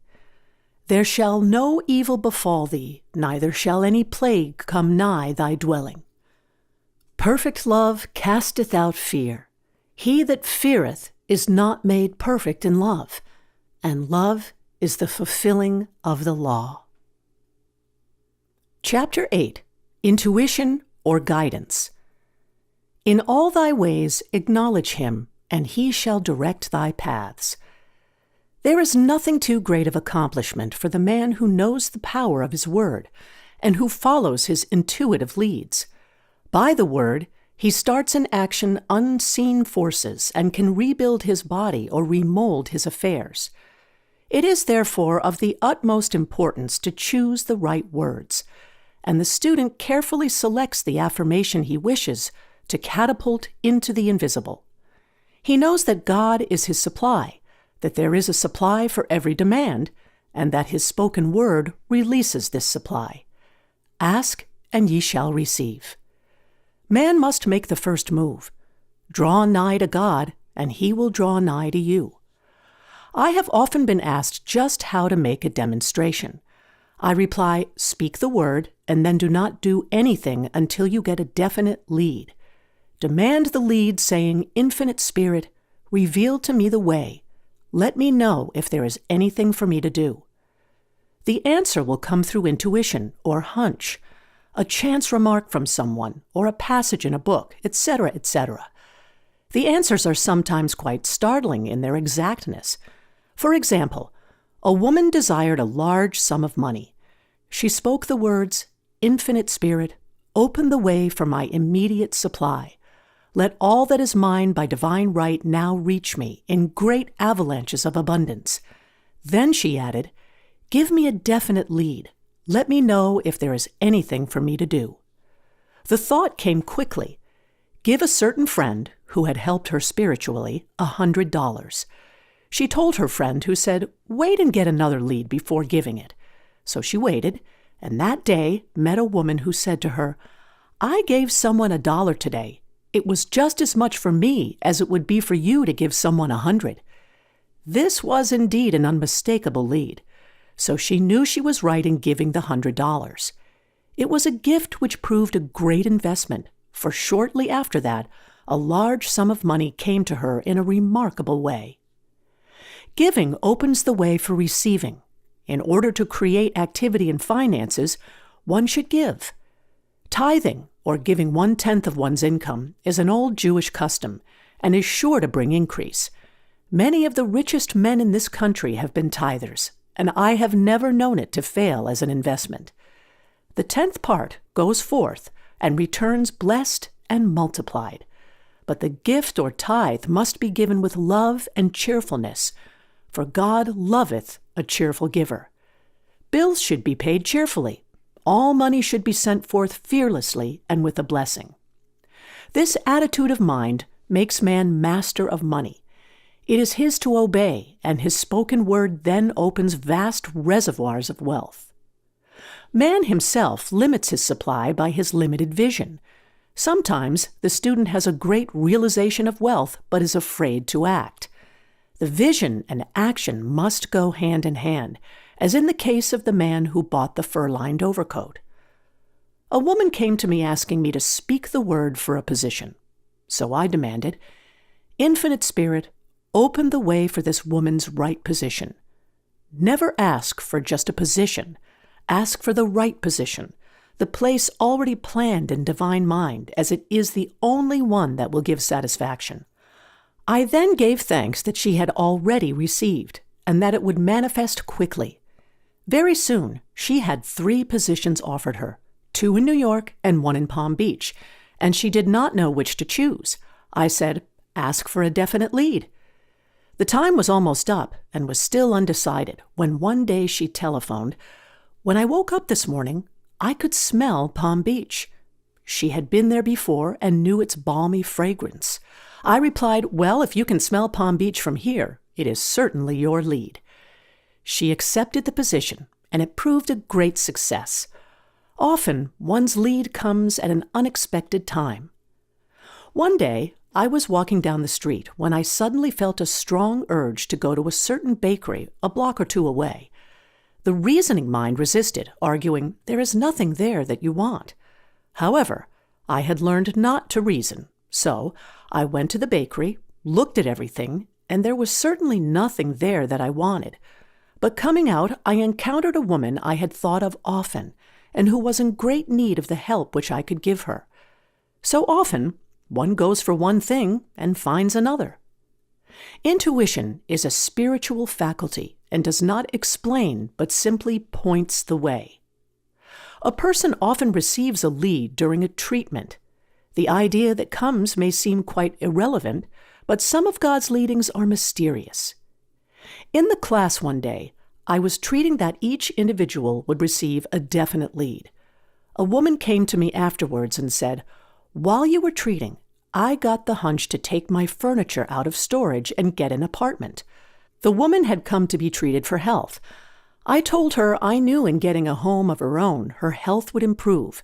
And I added, "I believe your trouble, which is a congestion, has come from having things stored away. Congestion of things causes congestion in the body. You have violated the law of use, and your body is paying the penalty." So I gave thanks that divine order was established in her mind, body, and affairs. People little dream of how their affairs react on the body. There is a mental correspondence for every disease. A person might receive instantaneous healing through the realization of his body being a perfect idea in divine mind, and therefore whole and perfect. But if he continues his destructive thinking, hoarding, hating, fearing, condemning, the disease will return. Jesus Christ knew that all sickness came from sin, but admonished the leper after the healing to go and sin no more, lest a worse thing come upon him. So man's soul, or subconscious mind, must be washed whiter than snow. For permanent healing, and the metaphysician is always delving deep for the correspondence. Jesus Christ said, "Condemn not, lest ye also be condemned. Judge not, lest ye be judged." Many people have attracted disease and unhappiness through condemnation of others. What man condemns in others, he attracts to himself. For example, a friend came to me in anger and distress because her husband had deserted her for another woman. She condemned the other woman and said continually she knew he was a married man and had no right to accept his attentions.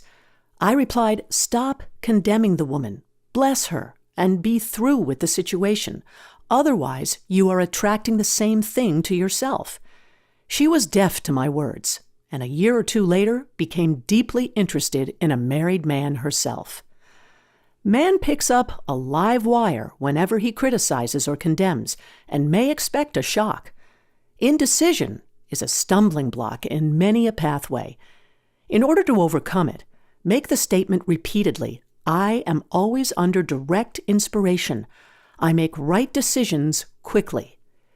These words impress the subconscious, and soon one finds himself awake and alert, making his right moves without hesitation. I have found it destructive to look to the psychic plane for guidance, as it is the plane of many minds and not the one mind. As man opens his mind to subjectivity, he becomes a target for destructive forces. The psychic plane is the result of man's mortal thought and is on the plane of opposites. He may receive either good or bad messages. The science of numbers and the reading of horoscopes keep man down on the mental or mortal plane, for they deal only with the karmic path. I know of a man who should have been dead years ago according to his horoscope, but he is alive and a leader of one of the biggest movements in this country for the uplift of humanity. It takes a very strong mind to neutralize a prophecy of evil. The student should declare, "Every false prophecy shall come to naught. Every plan my Father in heaven has not planned shall be dissolved and dissipated. The divine idea now comes to pass." However, if any good message has ever been given one, of coming happiness or wealth, harbor and expect it, and it will manifest sooner or later through the law of expectancy. Man's will should be used to back the universal will. I will that the will of God be done. It is God's will to give every man every righteous desire of his heart, and man's will should be used to hold the perfect vision without wavering. The prodigal son said, "I will arise and go to my father." It is indeed often an effort of the will to leave the husks and swine of mortal thinking. It is so much easier for the average person to have fear than faith, so faith is an effort of the will. As man becomes spiritually awakened, he recognizes that any external inharmony is the correspondence of mental inharmony. If he stumbles or falls, he may know he is stumbling or falling in consciousness.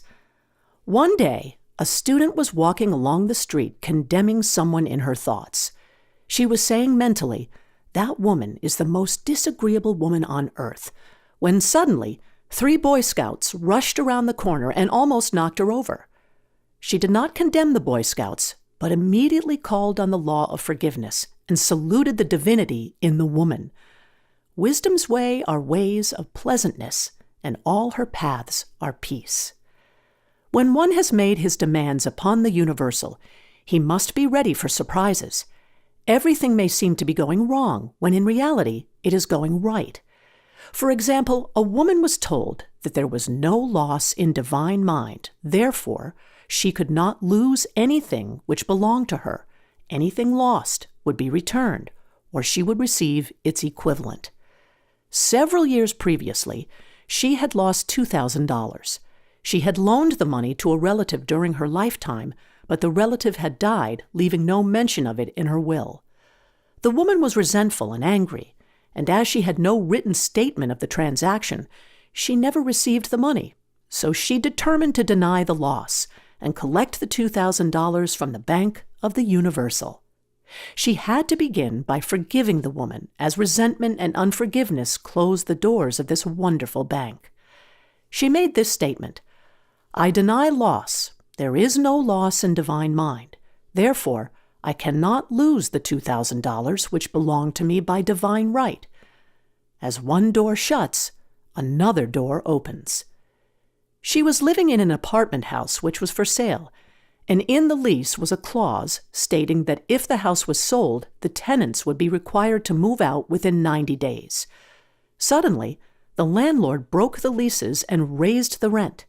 Again, injustice was on her pathway, but this time she was undisturbed. She blessed the landlord and said, "As the rent has been raised, it means that I'll be that much richer, for God is my supply." New leases were made out for the advanced rent, but by some divine mistake, the 90 days clause had been forgotten. Soon after, the landlord had an opportunity to sell the house. On account of the mistake in the new leases, the tenants held possession for another year. The agent offered each tenant $200 if he would vacate. Several families moved. 3 remained, including the woman. A month or 2 passed, and the agent again appeared. This time he said to the woman, "Will you break your lease for the sum of $1,500? It flashed upon her. Here comes the $2,000.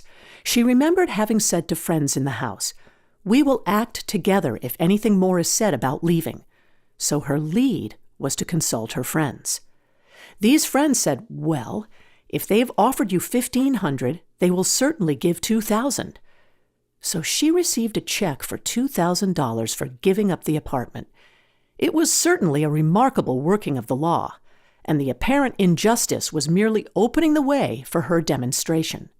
It proved that there is no loss, and when man takes his spiritual stand, he collects all that is his from this great reservoir of good.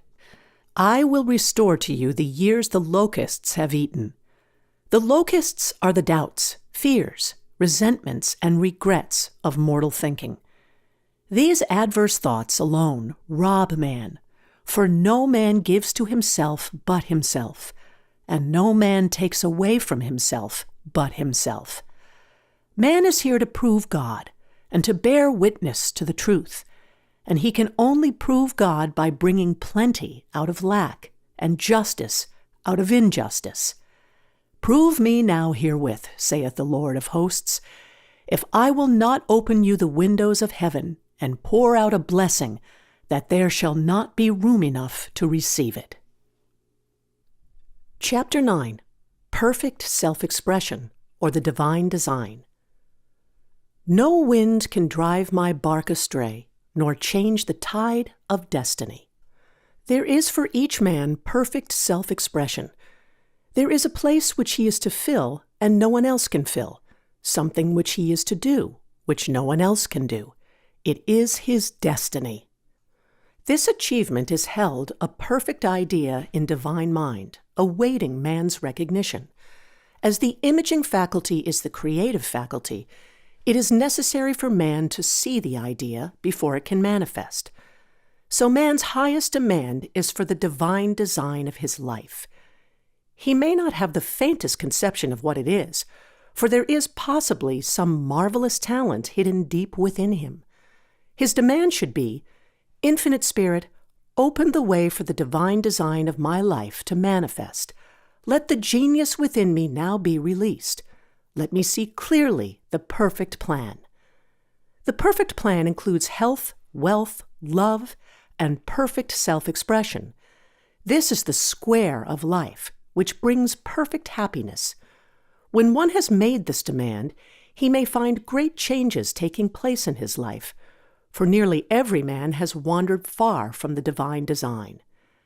I know in one woman's case, it was as though a cyclone had struck her affairs, but readjustments came quickly, and new and wonderful conditions took the place of old ones. Perfect self-expression will never be labor, but of such absorbing interest that it will seem almost like play. The student knows also, as man comes into the world financed by God, the supply needed for his perfect self-expression will be at hand. Many a genius has struggled for years with the problem of supply, when his spoken word and faith would have released quickly the necessary funds. For example, after the class one day, a man came to me and handed me a cent. He said, "I have just 7 cents in the world, and I'm going to give you 1, for I have faith in the power of your spoken word. I want you to speak the word for my perfect self-expression and prosperity." I spoke the word and did not see him again until a year later. He came in one day successful and happy with a roll of yellow bills in his pocket. He said, "Immediately after you spoke the word, I had a position offered me in a distant city and am now demonstrating health, happiness, and supply." A woman's perfect self-expression may be in becoming a perfect wife, a perfect mother, a perfect homemaker, and not necessarily in having a public career. Demand definite leads, and the way will be made easy and successful. One should not visualize or force a mental picture. When he demands the divine design to come into his conscious mind, he will receive flashes of inspiration and begin to see himself making some great accomplishment. This is the picture or idea he must hold without wavering. The thing man seeks is seeking him. The telephone was seeking Bell. Parents should never force careers and professions upon their children. With a knowledge of spiritual truth, the divine plan could be spoken for early in childhood or prenatally. A prenatal treatment should be, let the God in this child have perfect expression. Let the divine design of his mind, body, and affairs be made manifest throughout his life, throughout eternity. God's will be done, not man's. God's pattern, not man's pattern, is the command we find running through all the scriptures, and the Bible is a book dealing with the science of the mind. It is a book telling man how to release his soul, or subconscious mind, from bondage. The battles described are pictures of man waging war against mortal thoughts. A man's foes shall be they of his own household. Every man is Jehoshaphat, and every man is David, who slays Goliath, mortal thinking, with the little white stone, faith. So man must be careful that he is not the wicked and slothful servant who buried his talent. There is a terrible penalty to be paid for not using one's ability. Often, fear stands between man and his perfect self-expression. Stage fright has hampered many a genius. This may be overcome by the spoken word or treatment. The individual then loses all self-consciousness and feels simply that he is a channel for infinite intelligence to express itself through. He is under direct inspiration, fearless and confident, for he feels that it is the Father within him who does the work. A young boy came often to my class with his mother. He asked me to speak the word for his coming examinations at school. I told him to make the statement, "I am one with infinite intelligence. I know everything I should know on this subject." He had an excellent knowledge of history, but was not sure of his arithmetic. I saw him afterwards, and he said, "I spoke the word for my arithmetic and passed with the highest honors, but thought I could depend on myself for history and got a very poor mark." Man often receives a setback when he is too sure of himself, which means he is trusting to his personality and not the Father within. Another one of my students gave me an example of this. She took an extended trip abroad one summer, visiting many countries where she was ignorant of the languages. She was calling for guidance and protection every minute, and her affairs went smoothly and miraculously. Her luggage was never delayed nor lost. Accommodations were always ready for her at the best hotels, and she had perfect service wherever she went. She returned to New York. Knowing the language, she felt God was no longer necessary, so looked after her affairs in an ordinary manner. Everything went wrong. Her trunks delayed amid inharmony and confusion. The student must form the habit of practicing the presence of God every minute. In all thy ways acknowledge him. Nothing is too small or too great. Sometimes, an insignificant incident may be the turning point in a man's life. Robert Fulton, watching some boiling water simmering in a tea kettle, saw a steamboat. I have seen a student often keep back his demonstration through resistance or pointing the way. He pins his faith to one channel only and dictates just the way he desires the manifestation to come, which brings things to a standstill. My way, not your way, is the command of infinite intelligence. Like all power, be it steam or electricity, it must have a non-resistant engine or instrument to work through, and man is that engine or instrument. Over and over again, man is told to stand still. O Judah, fear not, but tomorrow go out against them, for the Lord will be with you. You shall not need to fight this battle. Set yourselves, stand ye still, and see the salvation of the Lord with you. We see this in the incidents of the $2,000 coming to the woman through the landlord when she became non-resistant and undisturbed, and the woman who won the man's love after all suffering had ceased. The student's goal is poise. Poise is power, for it gives God power a chance to rush through man, to will and to do its good pleasure. Poised, he thinks clearly and makes right decisions quickly. He never misses a trick. Anger blurs the visions, poisons the blood, is the root of many diseases, and causes wrong decision leading to failure. It has been named one of the worst sins as its reaction is so harmful. The student learns that in metaphysics, sin has a much broader meaning than in the old teaching. Whatsoever is not of faith is sin. He finds that fear and worry are deadly sins.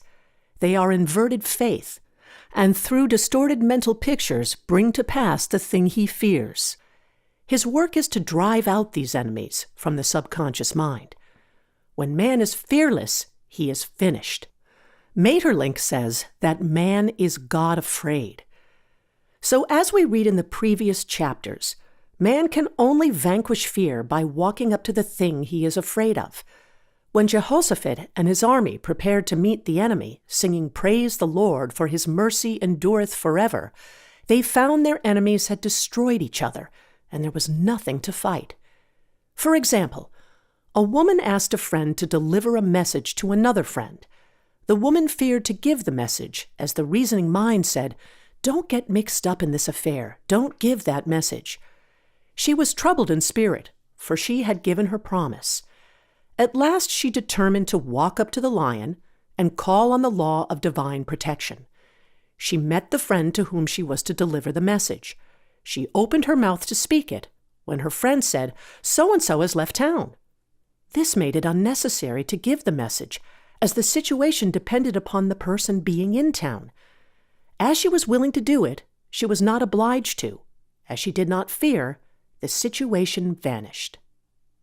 The student often delays his demonstration through a belief in incompletion. He should make this statement: in divine mind, there is only one completion. Therefore, my demonstration is completed. My perfect work, my perfect home, my perfect health. Whatever he demands are perfect ideas registered in divine mind and must manifest under grace in a perfect way.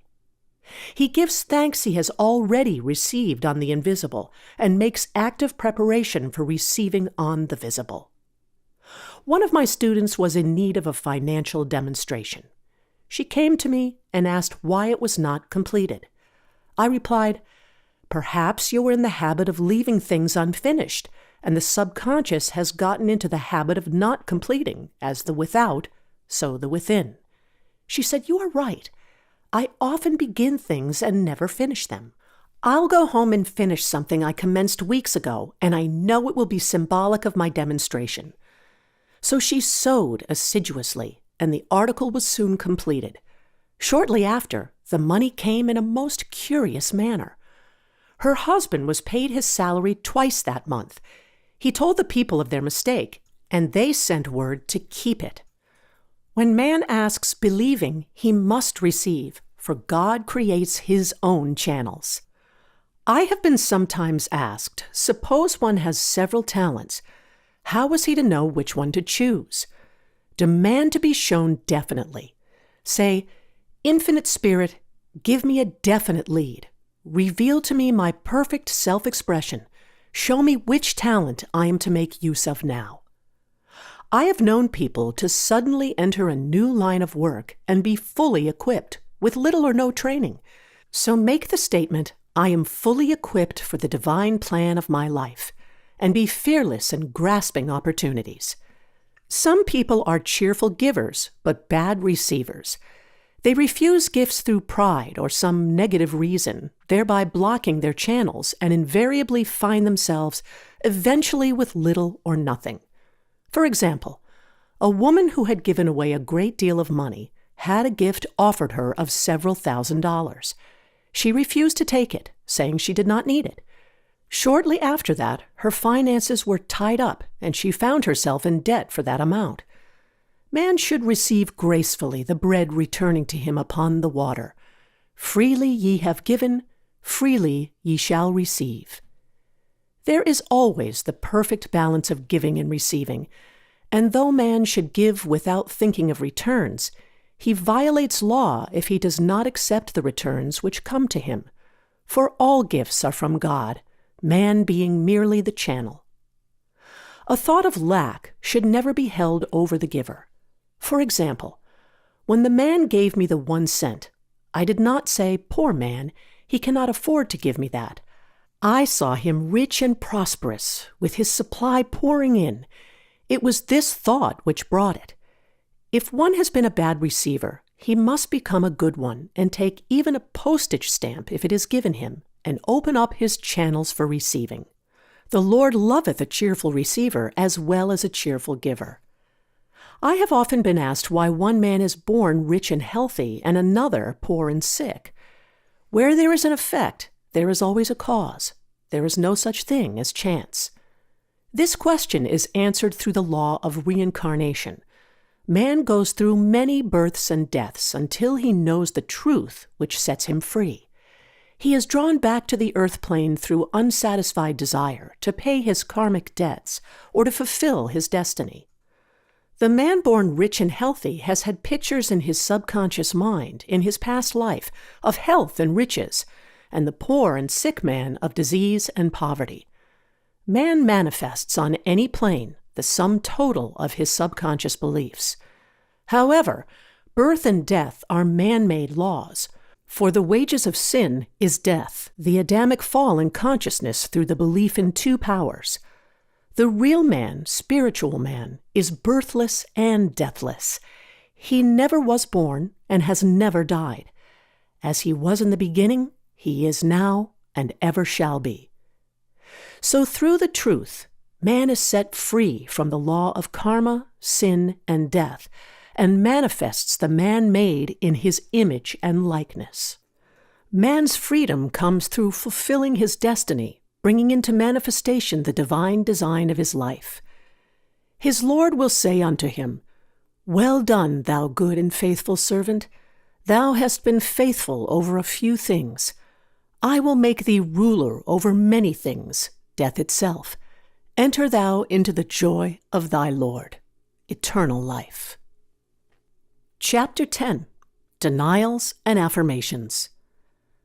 Thou shalt also decree a thing, and it shall be established unto thee. All the good that is to be made manifest in man's life is already an accomplished fact in divine mind, and is released through man's recognition or spoken word, so he must be careful to decree that only the divine idea be made manifest, for often he decrees, through his idle words, failure or misfortune. It is therefore of the utmost importance to word one's demands correctly, as stated in a previous chapter. If one desires a home, friend, position, or any other good thing, make the demand for the divine selection. For example, Infinite Spirit, open the way for my right home, my right friend, my right position. I give thanks it now manifests under grace in a perfect way. The latter part of the statement is most important. For example, I knew a woman who demanded $1,000. Her daughter was injured, and they received $1,000 indemnity, so it did not come in a perfect way. The demand should have been worded in this way: Infinite Spirit, I give thanks that the $1,000 which is mine by divine right is now released and reaches me under grace in a perfect way. As one grows in a financial consciousness, he should demand that the enormous sums of money which are his by divine right reach him under grace in perfect ways. It is impossible for man to release more than he thinks is possible, for one is bound by the limited expectancies of the subconscious. He must enlarge his expectancies in order to receive in a larger way. Man so often limits himself in his demands. For example, a student made the demand for $600 by a certain date. He did receive it, but heard afterwards that he came very near receiving $1,000, but he was given just $600 as the result of his spoken word. They limited the Holy One of Israel. Wealth is a matter of consciousness. The French have a legend giving an example of this. A poor man was walking along a road when he met a traveler who stopped him and said, "My good friend, I see you are poor. Take this gold nugget, sell it, and you will be rich all your days." The man was overjoyed at his good fortune and took the nugget home. He immediately found work and became so prosperous that he did not sell the nugget. Years passed and he became a very rich man. One day he met a poor man on the road. He stopped him and said, "My good friend, I will give you this gold nugget, which if you sell will make you rich for life." The mendicant took the nugget, had it valued, and found it was only brass. So we see the first man became rich through feeling rich, thinking the nugget was gold. Every man has within himself a gold nugget. It is his consciousness of gold, of opulence, which brings riches into his life. In making his demands, man begins at his journey's end. That is, he declares he has already received. "Before ye call, I shall answer." Continually affirming establishes the belief in the subconscious. It would not be necessary to make an affirmation more than once if one had perfect faith. One should not plead or supplicate, but give thanks repeatedly that he has received. The desert shall rejoice and blossom as the rose. This rejoicing, which is yet in the desert state of consciousness, opens the way for release. The Lord's Prayer is in the form of command and demand. Give us this day our daily bread, and forgive us our debts, as we forgive our debtors, and ends in praise, for thine is the kingdom and the power and the glory forever. Amen. Concerning the works of my hands, command ye me. So prayer is command and demand, praise and thanksgiving. The student's work is in making himself believe that with God all things are possible. This is easy enough to state in the abstract, but a little more difficult when confronted with a problem. For example, it was necessary for a woman to demonstrate a large sum of money within a stated time. She knew she must do something to get a realization, for realization is manifestation, and she demanded a lead. She was walking through a department store when she saw a very beautiful pink enamel paper cutter. She felt the pull towards it. The thought came, I haven't a paper cutter good enough to open letters containing large checks. So she bought the paper cutter, which the reasoning mind would have called an extravagance. When she held it in her hand, she had a flash of a picture of herself opening an envelope containing a large check, and in a few weeks, she received the money. The pink paper cutter was her bridge of active faith. Many stories are told of the power of the subconscious when directed in faith. For example, a man was spending the night in a farmhouse. The windows of the room had been nailed down, and in the middle of the night, he felt suffocated and made his way in the dark to the window. He could not open it, so he smashed the pane with his fist, drew in draughts of fine, fresh air, and had a wonderful night's sleep. The next morning, he found he had smashed the glass of a bookcase, and the window had remained closed during the whole night. He had supplied himself with oxygen simply by his thought of oxygen. When a student starts out to demonstrate, he should never turn back. Let not that man who wavers think that he shall receive anything of the Lord. A student once made this wonderful statement: "When I ask the Father for anything, I put my foot down and I say, 'Father, I'll take nothing less than I've asked for, but more.'" So man should never compromise. Having done all, stand. This is sometimes the most difficult time of demonstrating. The temptation comes to give up, to turn back, to compromise. He also serves who only stands and waits.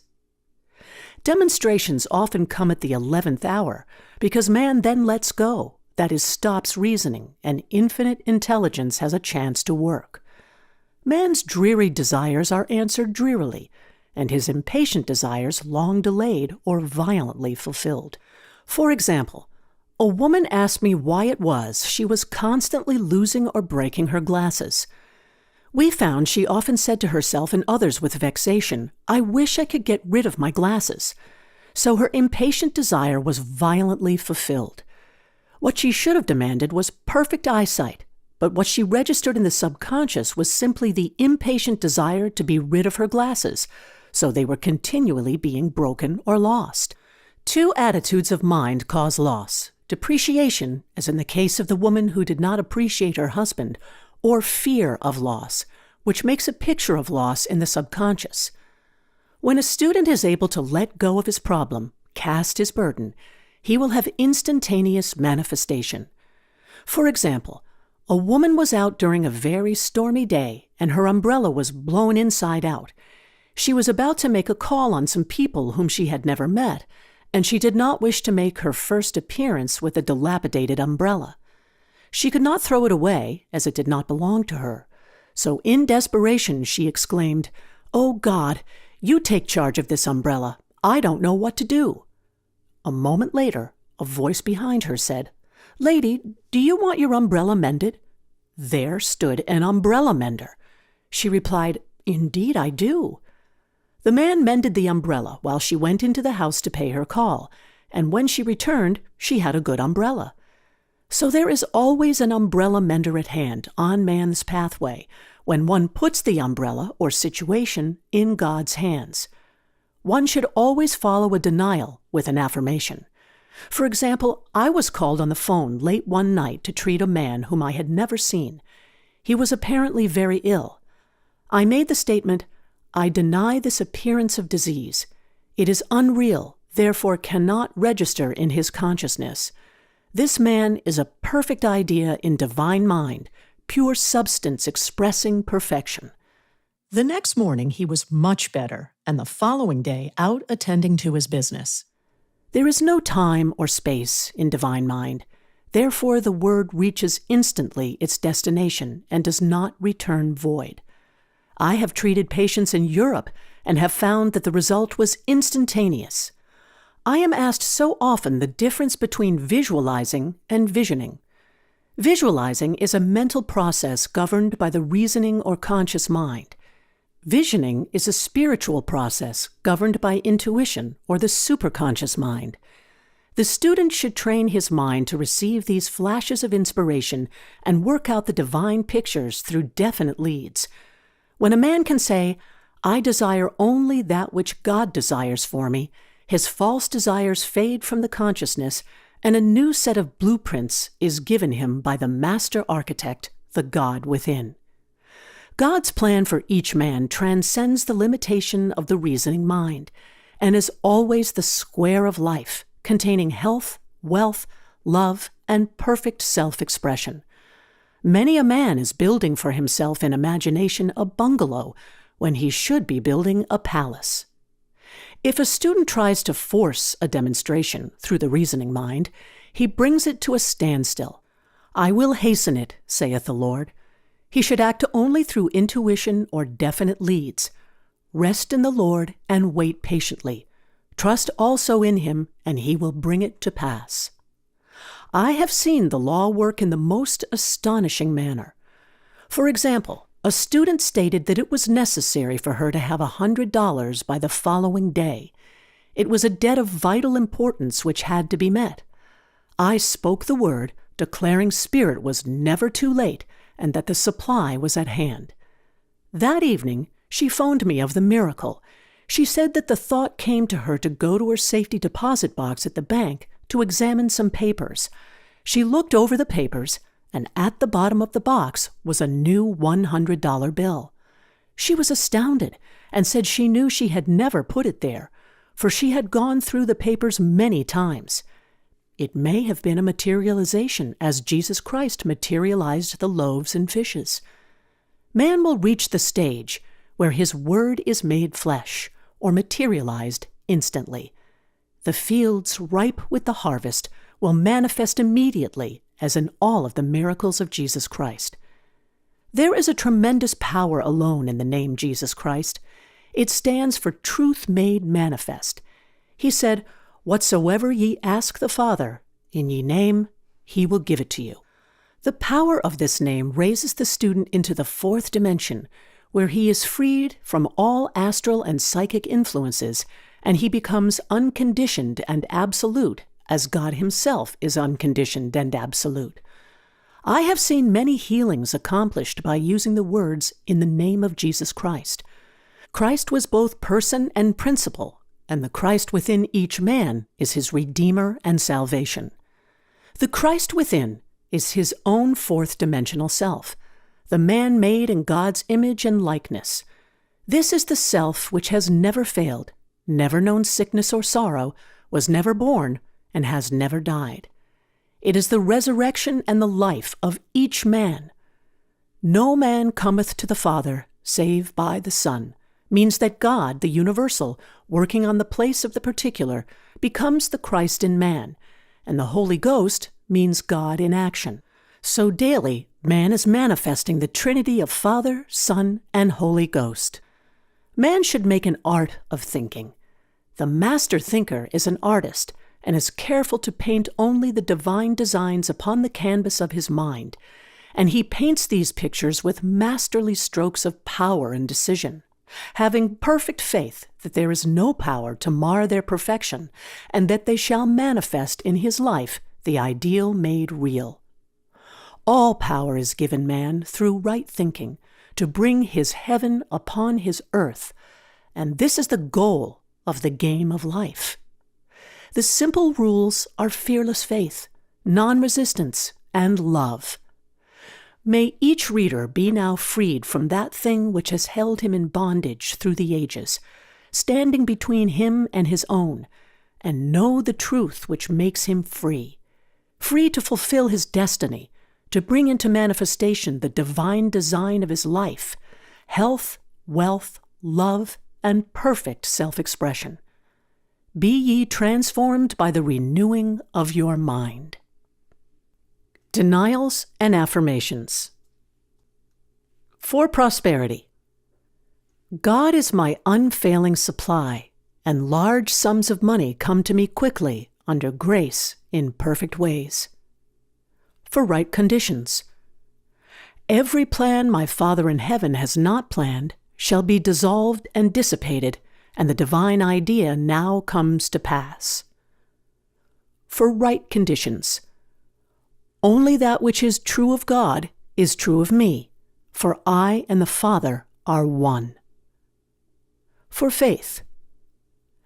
As I am one with God, I am one with my good, for God is both the giver and the gift. I cannot separate the giver from the gift. For right conditions. Divine love now dissolves and dissipates every wrong condition in my mind, body, and affairs. Divine love is the most powerful chemical in the universe and dissolves everything which is not of itself. For health. Divine love floods my consciousness with health, and every cell in my body is filled with light. For eyesight. My eyes are God's eyes. I see with the eyes of spirit. I see clearly the open way. There are no obstacles on my pathway. I see clearly the perfect plan. For guidance. I am divinely sensitive to my intuitive leads and give instant obedience to thy will.